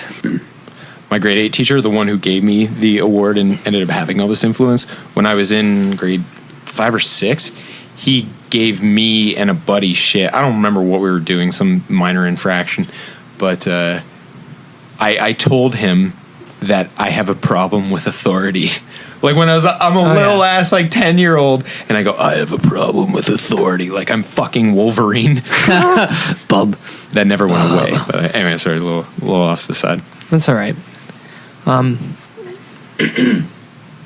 So, and okay, taxes, because we got sidetracked with math and the math story. Yes. But taxes and just money in general, financing, anything. I mean, it's such an integrated part of our society. It should be taught. 'Kay. At least the basics of it, right? So we have someone here who doesn't have a clue how to manage their money. Oh, there's two of us here. But you've bought a house. Yeah, I mean, like, I kind of get it, but, You like, just I sewered still yourself. could have been doing way better. Well, yeah, for sure. But like, I've always been a saver. Like a Yeah, you're paranoid- good. Like I'm good, but I'm too good. I don't even enjoy things. But anyway, the point is, yeah, I'm good with money. But I didn't get that from school. I got that from my mom. I know. My mom's a financial Yeah. planner. So Yeah, well, there you go. So, yeah, but you have to be able to impress the consequences on a kid of both paths. Like here's basic saving. Here's how this starts, and here's what happens if you don't. You know, you're 28 and live at home. Sorry, Mickey. I'm sorry, Mickey. I don't care. and Slick, let's not just solo out Mickey here. I'm on your side, buddy. Thanks, man. We can't all be fresh. So this is the Slick and Can't Mick allow show now. Parents, roommates. I just feel like shit. Wow. Okay. No, but you're right. Obviously, money needs to be understood better, and that goes towards the practicality. But there's also an academic level of it because there is a career there. There's a lot of careers. Many, yeah. Okay, so that's a good example. Driving, I think. You think driving should be in the public curriculum? Oh yeah. I agree. Do you think that we learn to drive at the right age? Yep. I think so. I think it's exactly. Perfect. I think that's one But it thing should we be did taught. right. In school. You're thinking 16 is the right age to start learning? Exactly correct. Okay. Maybe not like you're not distributed your license from the school, but you're taught. like your driver's ed. You know how there's driver's ed. You can pay for it. You can take it if you want. Yeah. It should be mandatory. It should be in school. Yes. And then you go and take your thing. You know, we're talking about civics and careers are only half a credit. Yeah. Driver's ed should be half a credit. Yeah. Yeah. Yeah. Yeah. At least like. No, and you know what? It might actually help make for more responsible drivers too. Like that's a big thing. Like when you said that's the idea. When you said 16 was the right age to start learning, I registered the right age to start driving. I was like, oh, because Maybe it shouldn't be just called driver's ed. Like that would be a portion of it, but like road rules. And then the other 0.5 of that credit is basic laws, because we don't know how to behave. I'm a cyclist, and no one knows what to do with cyclists, including cyclists. Yeah. Oh yeah. You know, I was driving the other night, and on what was it, Wyandotte, so a street with bike lanes on both sides, one of the few in Windsor that's very well provisioned Really? for, and a guy is riding into traffic on the wrong side of the road, but in the bike lane. I'm like, bro, like, what are you gonna do when you have to turn? Like, so many reasons this is stupid. Yeah. Not least of which that here you have a protected lane. Well, it's not barrier, but it's acknowledged, right? Right. I'd say I'm sorry. Go ahead. A little part of that though is the lack of strict laws. A cop will see it and go, I've always said that. I've always said I would happily be the first cyclist to take a ticket for something like that. Yeah. Because it would mean that they're actually paying attention to it. because that's a big part of it. Yep. There's no Yep, you're consequence almost. You're Even right. with that goes back to teaching when you with the money thing, when you said teaching the kids the consequences of it. That's a perfect example. You got to start paying attention. Yep. Why have the laws if you don't do fucking anything about it? Yeah. The laws are the laws for many things, but for that, to keep traffic moving Yep. safely Safely. and everyone to not die or get wrecked. Well, Which again, may be out of our hands in a couple of years anyway. yeah. But yeah, so driving. for Okay, so how about- or road rules? I like How how you about said that. sort of tying to cycling, physical fitness? Whoops. Because we do phys ed for sure. I don't know about you, but I did not. None of where I'm at in my physical journey now came from anything I learned through grade school or high school. I'm the And opposite. As a non-athlete, I took gym every year of high school. Okay. you look at a grade school level, it was very, very discriminatory. Fat kid didn't do well, skinny kid did okay, and everyone participated because you had to. You could not sit on the sidelines unless you were sick or injured or It's something. the opposite of discriminatory. What do you mean? You just said everyone was included. Oh no, I mean like you couldn't sit out. You had to be participating. So participation marks like, oh, they participated. Well, way to go. Like no, but like I always found that they would mark kids very crudely that were a little bit overweight. I don't know. My I experience. shot straight down the median with Yeah. Jim. I my was experience. I was overweight. So You I were did overweight? Yeah, I did fairly well Last year? Okay. So, but maybe just my Yes. experience then. But then in high school, though, I'm not a very big guy, not by a fucking long shot. For some reason, Best thing you said. what's that? What? But for some reason, come high school, everybody grew a foot and 100 pounds, and I just kind of stayed the same. And You just got hairy. I just got hairy. Well, shit, fuck, right? So then gym. And these guys are fucking monsters and animals. They're pushing each other. They're shoving. They're grabbing. And I'm going, I want no part of this because I'm going to be checked up against the wall and obliterated. Forget it. I would sit out almost every gym class. And the gym teachers were at my school. They're all fucking, jocks. Gym. So why did you take gym? I had to the first year. That was an absolute. Right. Yeah. I didn't take it in grade 10, but I did in grade 11 just because I had like, oh, you need to pick up whatever credit. I'm like, Credit, fucking yeah. gym, whatever. And my teacher at the time, him and I kind of had an understanding of, I'll do well in health, just leave me alone for the rest of the year. I'll go get you coffee when it's, and I would, he'd give me $5, he'd go give me a coffee pair. Okay, I'm out. So it's like you said, you did benefit from phys ed. I did. Well, I don't know. Well, in high school, Yeah. in grade school, I'm not by no means a natural all-star athlete, but I can compete at least at a decent level. Really? Because I've been At hearing most- about your glory days for the last couple of years. Well, I still bring you out on the court right now, whoop your ass. There we go. Ooh, There here we it is. go. Right there, There it is. with 5 darts hanging out my mouth. I'll cross you over like AI and not artificial intelligence. Yeah. Anyway, I mean, we could run 2 kilometers and see where you're at. That's not sport, man. Anyway, no, I'm glad I did understand benefit. my place and just go, not for me. It's not for me. No, it's I used to work out a lot more than I do now, but I got interested from gym. I was interested about that from gym, I guess, from my teacher. Okay. I don't know though. Now that I think about it, I did learn a lot. He was a good phys ed teacher. Not, mind you, I had one really bad one, like with 2 plastic hips, and was like 70. And Dang. he actually resembled Hitler too. Like he had the stash and the haircut, and he was a dick, Man, and no one liked him. Why did I miss out on these teachers? I don't know. Granted, he have went a to Hitler? Kennedy. No. Just kidding. I don't know. And then the next time I took gym was like grade 11. I skipped grade 12. I skipped 10 and 11, and then I had the really good one, who by no means was like a roid head or anything. He just knew a lot. Yeah. So when we would That's go to cool. the gym, I was already working out, but I fell in love with it because he taught me so much about What it. started you weight training?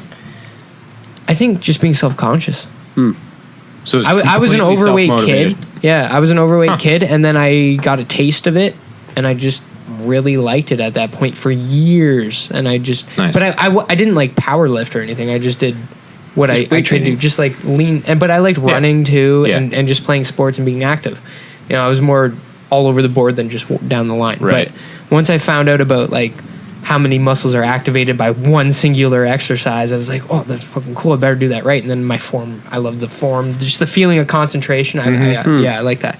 So I did benefit from that. Okay. But I didn't benefit from the health part of it. I mean, sex ed or whatever, the sex part, and but there's no nutrition, right? You know, Where's the I didn't nutrition? get a lot of that. That needs to be. That needs to be curriculum, in is phys nutrition. ed, and it has to have its own cooking, like just basic. Both of those things, Both yeah. of those separate, but the same in a way. I think if you want to build a healthy society, like a lot of people are going to scoff, like, oh, I don't need to cook. I got someone to cook, or whatever the fuck ever. But like, if you want to build a healthy society, that's one of the elements of it. Like, just look at someone who cooks versus someone who eats out a lot. Well, I don't eat Yeah. a lot. You have, but I rose my said hand- you eat peanut butter toast, right? Yeah, That's daily. basically it. That's all. I live off of carbs and peanut butter. I'm gonna die in like 20 days. I'm sure. You will be missed, sort of. Thank you. So, Meh. but look at someone like that versus someone who eats out all the time, and their environmental impact, their expenses. Yeah. You know, it's a drastic difference. Like, more or less, this is how you build a healthy human. And I don't necessarily want to get into like what the nutrition science points to right now, because that would have to be revamped in a perfect world before you stuck it in a curriculum. Right. But I think you can pretty safely say, like, eat your fucking fruits and veggies, like, Teach people how to cook, because teach people how to make a you soup. haven't for years. So now people at home raising kids don't fucking cook. Yeah. Like I was lucky. My mother is a great cook, and she still cooks. She loves cooking. I ate really well as a kid. I still eat really good because I live at home because I'm a bitch. Boom. But I got lucky with that. But I know a lot of my friends, their parents didn't cook a lot. Like, they could and they would, but they worked weird jobs or whatever, so they're eating pizza all the time. And like, and in high school when I'm looking fit and feeling really good, Yeah. and even my buddies who worked out still like, man, why can't I transform? It's because you eat like shit. Yeah. You put shit in your body, you look like shit. Doesn't matter how many push-ups you do. Yeah. Right? It's funny because it's like, it should be in the curriculum, but it's everything your grandma ever told you. Basically, you are what you eat. Yeah. A very simple Very, form, but very yeah, simple. you are. But you gotta, and you, it's life skills. Just being a fucking human being and not relying on other people to do basic things like cooking. And so cooking's one thing, but the nutrition, like breaking down proteins, like I've learned more about that in this stage of my life than ever before. And that's when you're developing, right? That's when you need all this really good shit in you to become the best potential thing you can. Yeah. Physically and mentally. It's, it's so funny you say that, because there you have a stark contrast of a complete distortion of priorities. Yeah. Yeah. Like, something else that's fairly important, like, say, English. Let's say Canadian geography. Pretty important. Okay, yeah. Okay? Oh, yeah. But compare that to actually fueling and sustaining yourself in a healthy way. There's no comparison. There's none.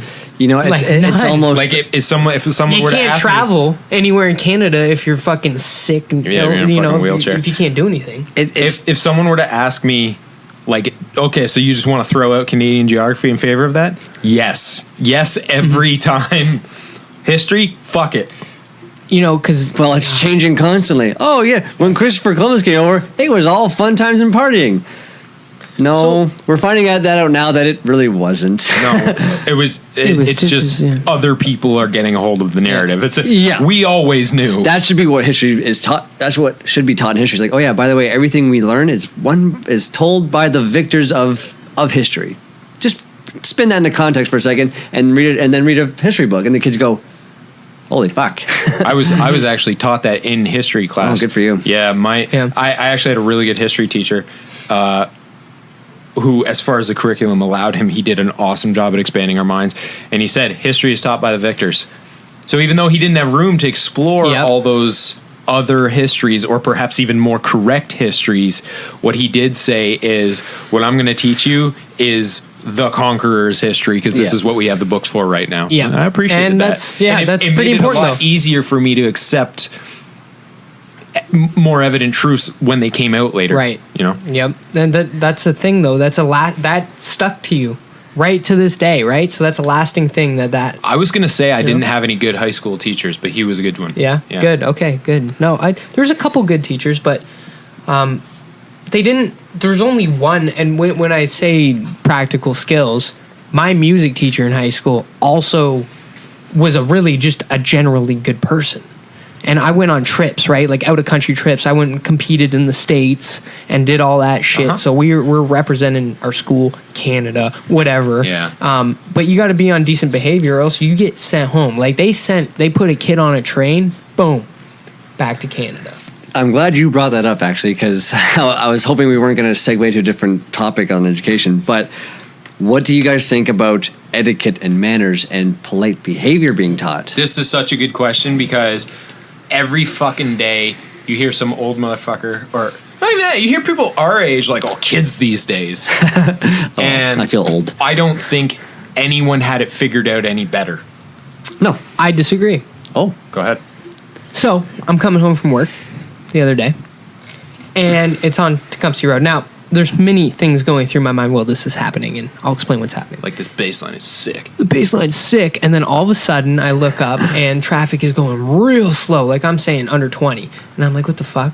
And I see people changing lanes, and as soon as the car in front of me goes and changes lanes, there's this kid on his BMX bike in the middle of Tecumseh Road, just riding slow and looking back and laughing with his buddy. I thought he was dead. Oh, dude, I got so mad. I'm like, oh, this is not only not obeying the road rules, you're just being a little fucking asshole.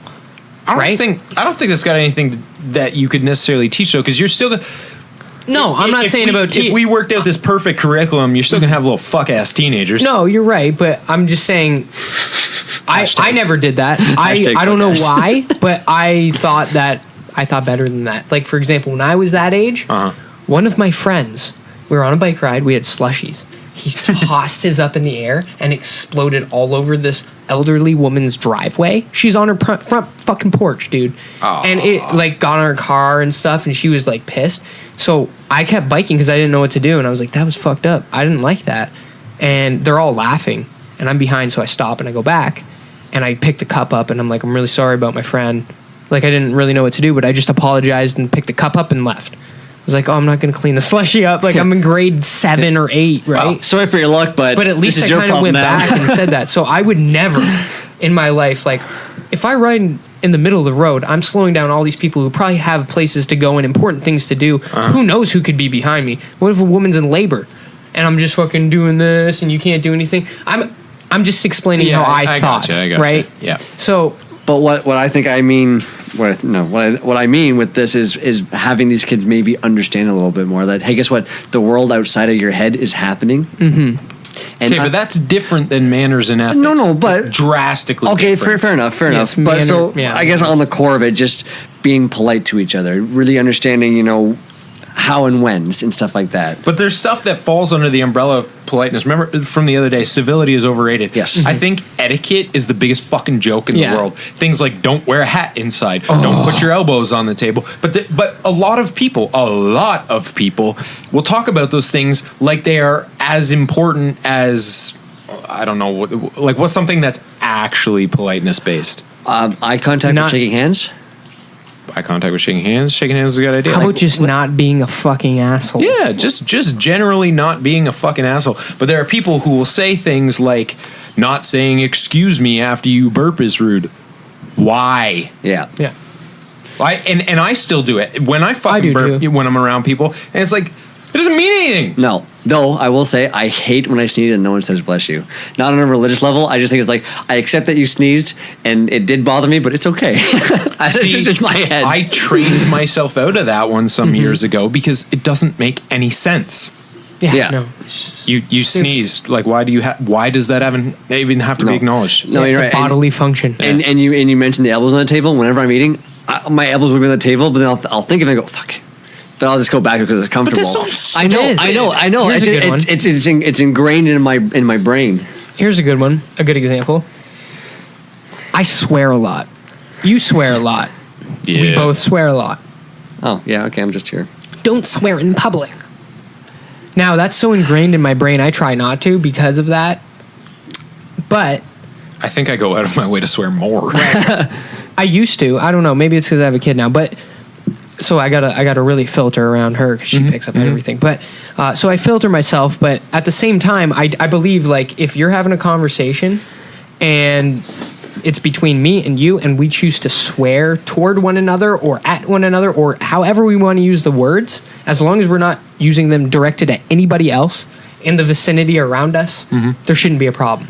Like if a guy comes in and says, "Excuse me, fresh," and you go, "What the fuck do you want, asshole?" Then you're just being a dick. You're being a dick for no reason, And right? there's tone there too. And there's tone too, right? But all about if context. it's like an elderly person and you don't know them, so they don't know your sarcasm or how you talk, and you turn around and go, "What the fuck do you want, asshole?" And they're just like, "Oh man, you're just kind of being a dick." But if what if I were to go, "Fuck is going on, man"? I thought you were going to go on the I path. just think that's kind of, I don't know. I tend to talk to people per age group or how they talk to me. Yeah. See, though- yeah, You know what I I think mean? we all do that subconsciously. I thought you were going to go the route of you guys are talking, you're dropping F-bombs and shit like that. And then another person goes, "Excuse me, can you watch your language?" You go, "Pardon No. the fuck me? Was I fucking talking to you?" Oh yeah, no. See, that's where I thought you were going because I personally have fought with my mom and my sister on this constantly. Now I am trying to change my language a little bit. Like I'm trying to use the word "gay" less. Like like, "Oh man, that's gay." Yeah, it's fucking 2018. I know, but it's so easy, right? Like I've used it for years and I've gotten It much was the better. thing. I've It gotten was- much Oh, yeah. better. Yeah. Now, however, in the context of again we're talking, I go, "Oh man, that's gay," and someone comes up to me and says, "Excuse me," I find that offensive. I still, even just talking about it, I get upset going, "I wasn't fucking talking to you. That wasn't directed at you. That wasn't meant in a derogatory way towards you and your beliefs. Mind your own fucking business." Now, my mom and my sister will hound me and go, "No, you need to do this. You need to respect people, blah, blah." I go, "No, for the love of fucking God, I'm not talking to these people." I understand your point. Again, mine is, using the word gay probably wasn't the best example, but I think it holds true to what my point is. Though. Yeah, It drives me because who the fuck invited you in the conversation? Yeah. Yeah, like I wasn't That's talking to happened. you. Okay, I was very much like you. I got a different perspective on this. I was just like you to a T. I've been confronted about it by people, random people, or I used to be at least, and I've had hour conversations with people I don't even know discussing this exact thing. Once I had a kid, it all changed. It's weird, right? So when someone says, "Can you watch your mouth?" I'm like, "Yeah, sorry," because their kids are around. I'm like, "Yeah, you know what? If two guys were just dropping bombs right there, and while me and my daughter are right here, I'd say something to them too, because it's my daughter. It's not for me, but it's my kid. She's too young right now. Let her be a kid." Sure. Right? She doesn't need to start swearing. And I get it. They're just words and stuff. Yeah. They're just words. I understand that. But I also have to prepare her for society and the people she's going to interact with, right? Like, it's a game, man. I'm waiting for you're right. You're absolutely right. It is a game and you have to play by the rules to win, or at least play within the boundaries. But like I'm just waiting for like my firstborn or at least my firstborn to come forward, and my whole mind to change on everything. Yeah, And I'm just like, fuck this, fuck that. I'm sorry, sir. It might not though. I mean, like, See, she's my little girl. Now- I don't want her saying those words. If I may, let's say your kid's now 8 and someone tried to police her speech, how would you feel about that? If you're just Is it a teacher in school, or is it just some let's say knob? the kids on the playground. Okay, here, And then we'll just generalize. No, but the teacher It's- sends a note home saying your kid can't talk like that at school. Like, who the fuck are you? I'm just it's a It's all very situational, hypothetical. They're man. the teacher at the school. It's also Okay, it was hypothetical. I kind of went off on a No, little bit there. that's fair. Actually, that's good because I was gonna say, I think manners and the way you speak and the way you handle yourself is all situational. It's all environmental. Who you're around, and you have to kind of adapt. Don't change yourself. No. Don't change your opinions and your beliefs. But if you're at the park and there's a family with like a bunch of little kids, don't be like, oh man, that girl's a fucking bitch, and I fucking hate this, and that guy's fucking stupid. Like, just You're don't do always it. playing the game, right? It's like you got to load your profile for this scenario. Yeah, exactly. Yeah. You have to, because it's you. Why bring unnecessary drama to something when there's not? My big mindset with the etiquette, manners, and polite behavior is those almost kind of start to define you as a person, how people see you. See, this is where the word etiquette is just such a fucking trigger for me. Yeah. Because I think being respectful of someone has zero to do with etiquette. I think that's how it's paraded out. Okay. But I think etiquette is just a bunch of random stupid rules. Okay, I put polite behavior and etiquette kind of like hand in hand almost. But again, not. I know how you see etiquette. I don't register etiquette as like you do this, you do this, you do this. For me, the That's extent, what it is. It's literally rules how to behave. For me, the extent of my etiquette is shake hands, eye contact, nice to meet you, blah blah blah. That's about it. I mean, yeah. You know, maybe like ask to sit before you sit. I don't know, kind of things like that. And somebody else I like my we were actually talking last night because my book club is me and a bunch of people who are like 1.5 times my age or older. Right. Is the D&D Drinks and Debate book club. It's always very live. So we get into these kinds of conversations. And one thing that came out, and I think this is a central element of how you should behave, is they were talking about if you have a cook who cooks for everyone, nobody eats before that person sits down. Right. And that seems so stupefyingly evident to me. I am quite sure I did not behave like that as a child. Yeah. But now it's like, well, fuck yeah. Like food is a sacred thing as far as I'm concerned, right? Like you ought to be grateful for your meal. You ought to enjoy it, you know? But they were all saying how like their mom was, you know, we're going back many years. Their mom would be in the kitchen and she would cook and she would put everybody's plates out or at least serve the food. And then mom would eat once everything had then been cleaned up. And I'm horrified because my mom always made me at least clean. Because when I was a kid, I couldn't really cook, so you clean. Sure. And it's a balance, more or less fair trade-off. So I see that as really like a respect thing and how you should behave. But I don't think that respect's a good word because I think it is different than manners and etiquette for sure. Yeah. You have to be respectful. Okay, there's a lot of people who are like, I don't give a fuck about what people think about me. I'm like, okay, that's cool. You should. That's cool, man. Like you shouldn't give a fuck about what people think of your opinions, and you shouldn't give a fuck about what people think of your ideas and what you do and what your passions are. But you should give a little bit of a fuck about like what you're doing near people or to people, because that has a greater effect and can have a domino effect on people's lives. You know what I mean? Depending on your status. There's a Protest to Hero lyric that I cannot help but insert. A man is nothing more than what others claim he is. Which, I mean, to go along with what you say, but it's also, you can extrapolate that to a much broader level. Like, you are how you will be remembered today, and also once you're dead and gone. Yeah. You know, it is. And you know, I look back at a lot of parts of my life now that I'm even out of school, and man, I've been a dick to a lot of people. Yeah. But that's probably how I'll be remembered. A lot of people still to this, not a lot of people, but people still to this day, you know, they don't believe that I could ever make a change on certain things. So to that effect, brief tangent exercise. How do people generally talk about you on like first impression and then once they get to know you? I'm asking both of you this. Mickey, you want to go? Okay. For me, mostly, and I've always been proud of this, mostly because like my dad really kind of drills in my head, is I'm polite, and once they get to know me, I'm funny and considerate. And as someone who had that experience with you, I would completely agree with that. Except for the very first time you met me. But I didn't know. Because what I thought was the first time I met Mickey was when I interviewed him. Right. And he came in, he's prim and proper, he's all good. Jesus. And it's funny that I have these opinions on morals and etiquette because I had to pretend to them in my capacity as a manager before, play the game. But I didn't fucking believe any of it, right? Right. You could have come in looking like a bag of shit. Yeah. I mean, it wouldn't have hired you, but sure. I wouldn't have really necessarily believed that said anything about you.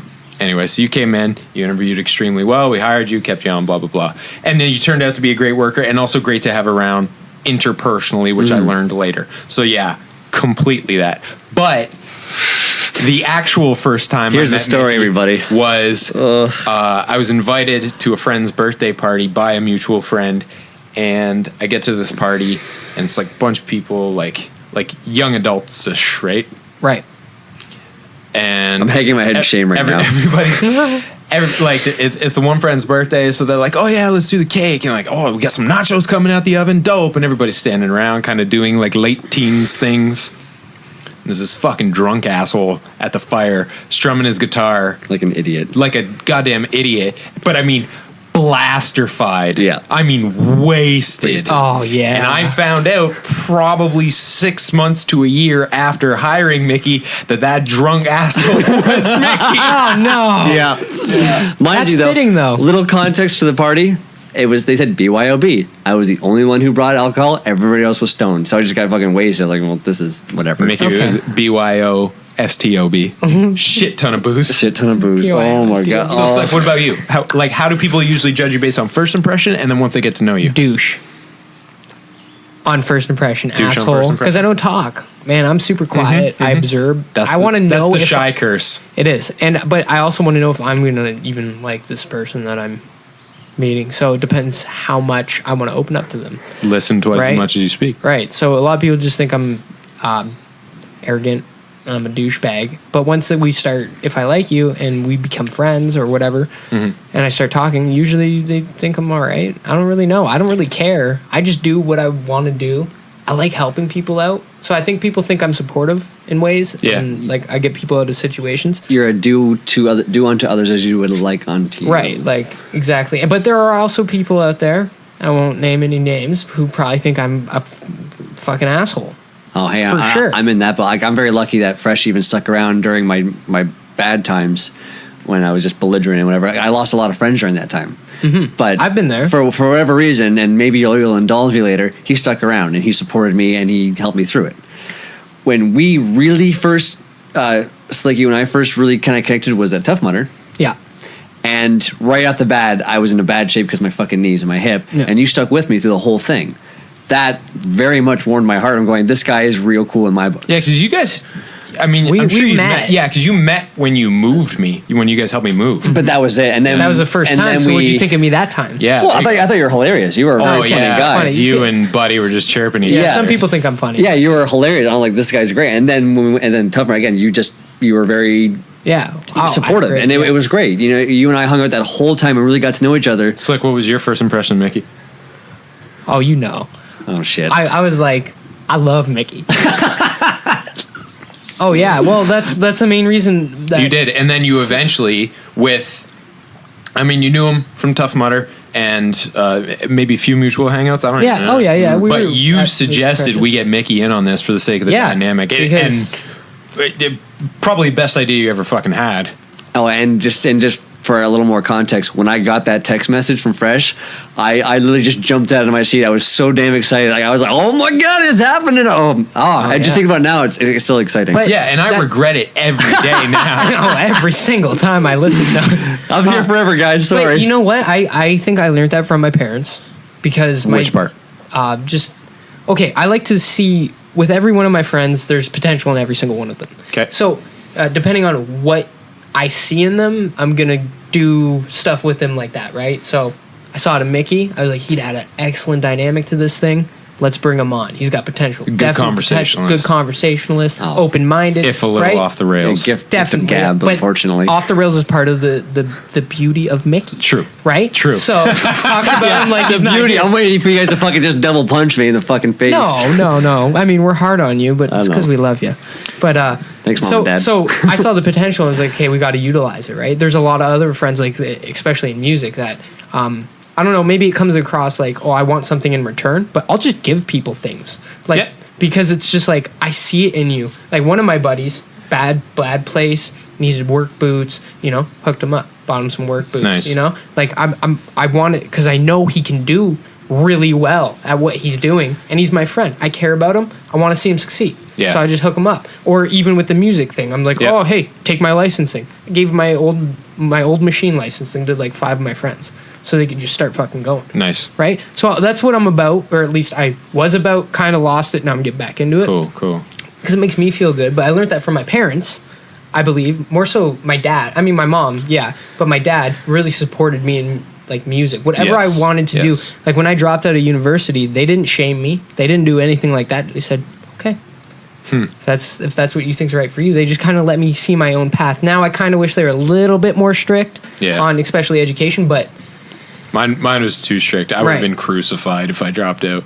Right. And it would have been so good for me to take a little time for brain space. Right. That's what. See, now I guess I would like to ask you the same question first that you asked us. First impressions. What's and that? what do people first think of you, and then after? Okay, so it depends the situation, but like it's a hard like or it's a hard hate.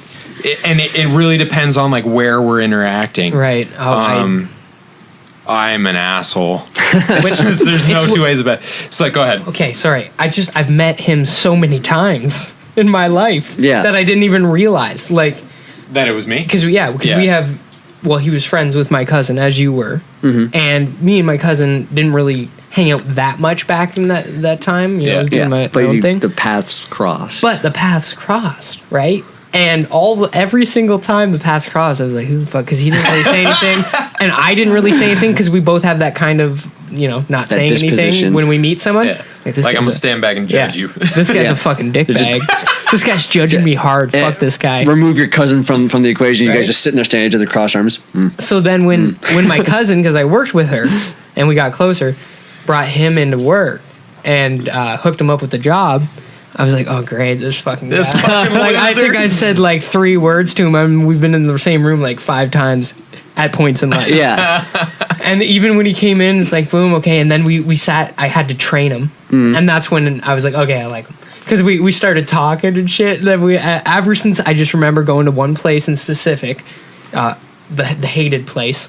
And we started talking about space. And I just started trying to get to know him, and then we figure we got the same kind of interests, and then it just snowballed, and I was like, oh yeah, I totally thought you were a fucking dick, but now you're like one of my best friends, so look how that worked. It got pretty cool pretty quick. Yeah, it did. Yeah. And once we like broke down that, we understood that, oh, we're the same kind of like first impression people. Yeah. Right? I'm not saying anything, he's not saying anything. Yeah. And then we broke down that barrier, and then it was just whatever. But got cool quick. The general progression for most people is I'll make like a really, really good first impression, because now I've learned when I have to, how to put on the act. Mm-hmm. Mm-hmm. So I'll come across like maybe witty or self-deprecating in a fun way. I'm not any of these things. I stole all of this from Kev. I've always no, seriously, I've always called it that. Going Kevin mode. Going Kev, yeah. Yeah. So and I'll be able to kind of like form a kind of surface level connection with people, though I hate that shit. Mm-hmm. And then once they're like somewhat around, I give up the act entirely. Yeah. I totally sacrifice the act, and then they hate me. Or not hate me, but they're not really sure why they're there.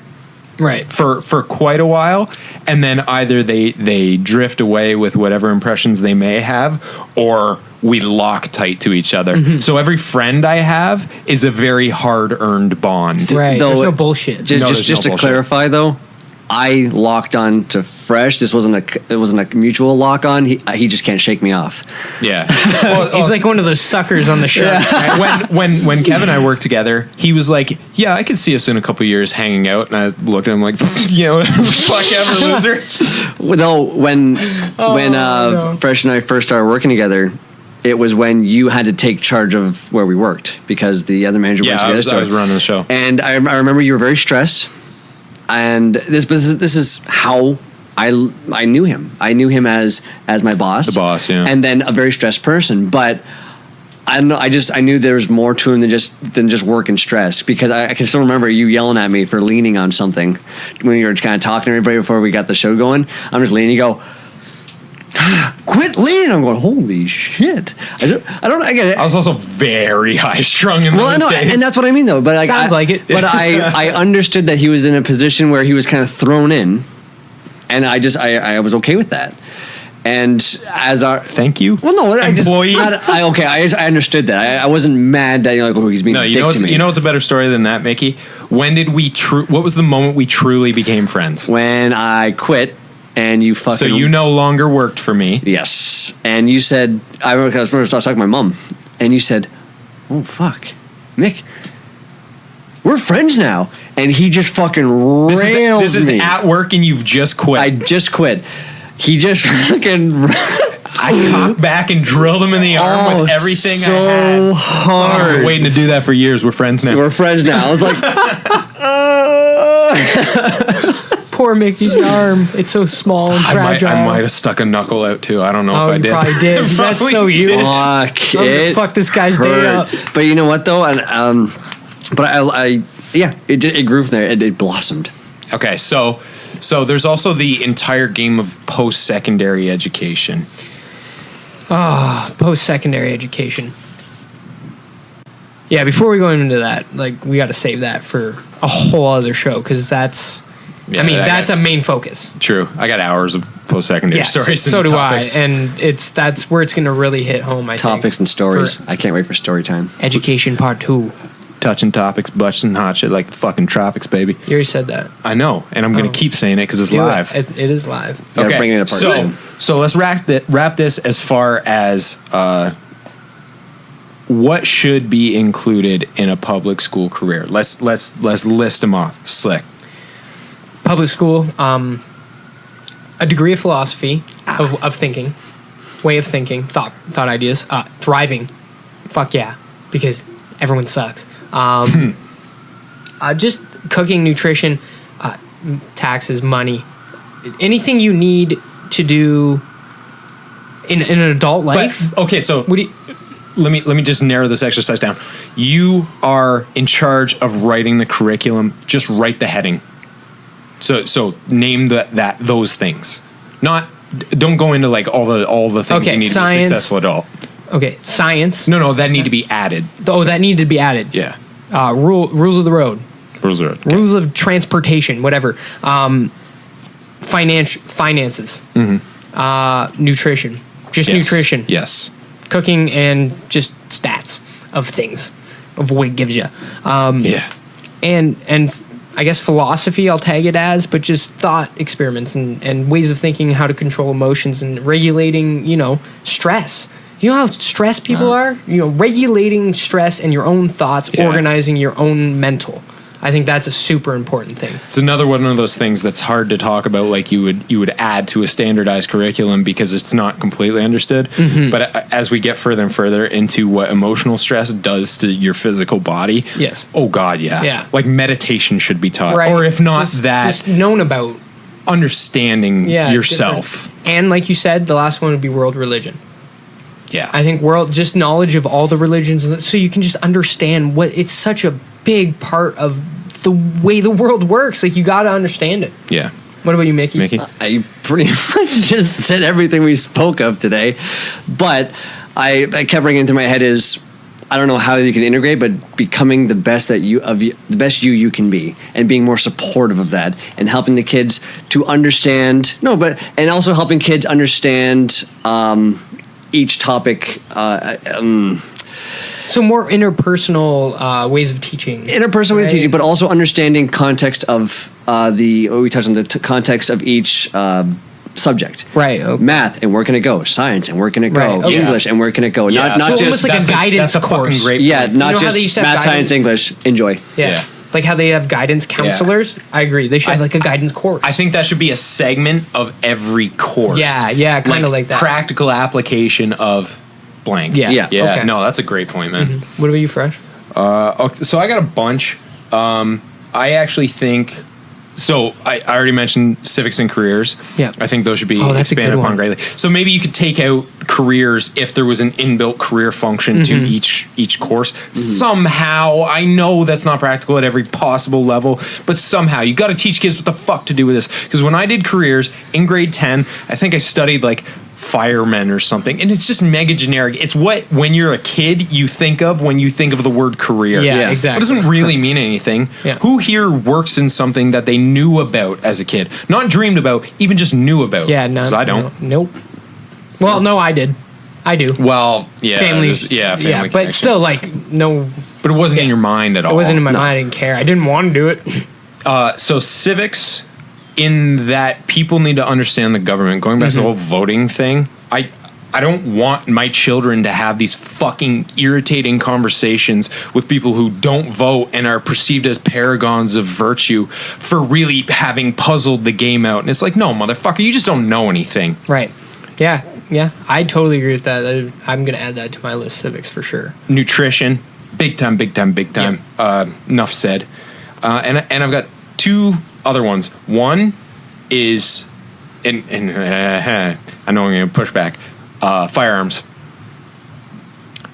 I think that needs to be taught and understood. Yeah, not licensed. No. Taught and no. understood. The real, like, violence in general.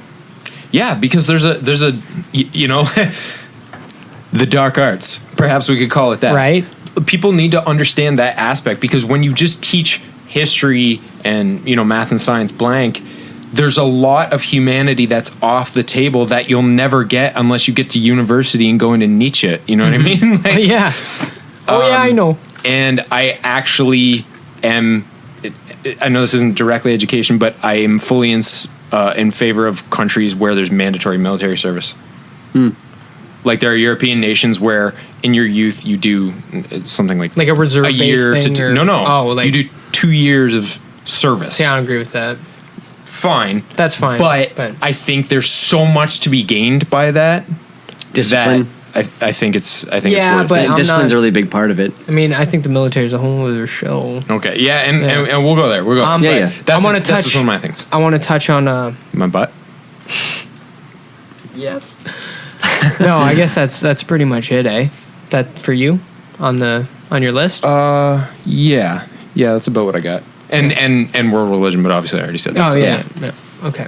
Yeah, I think that's all. That's pretty much all I got too for that. Well, definitely stay tuned for part 2 when we touch on high school.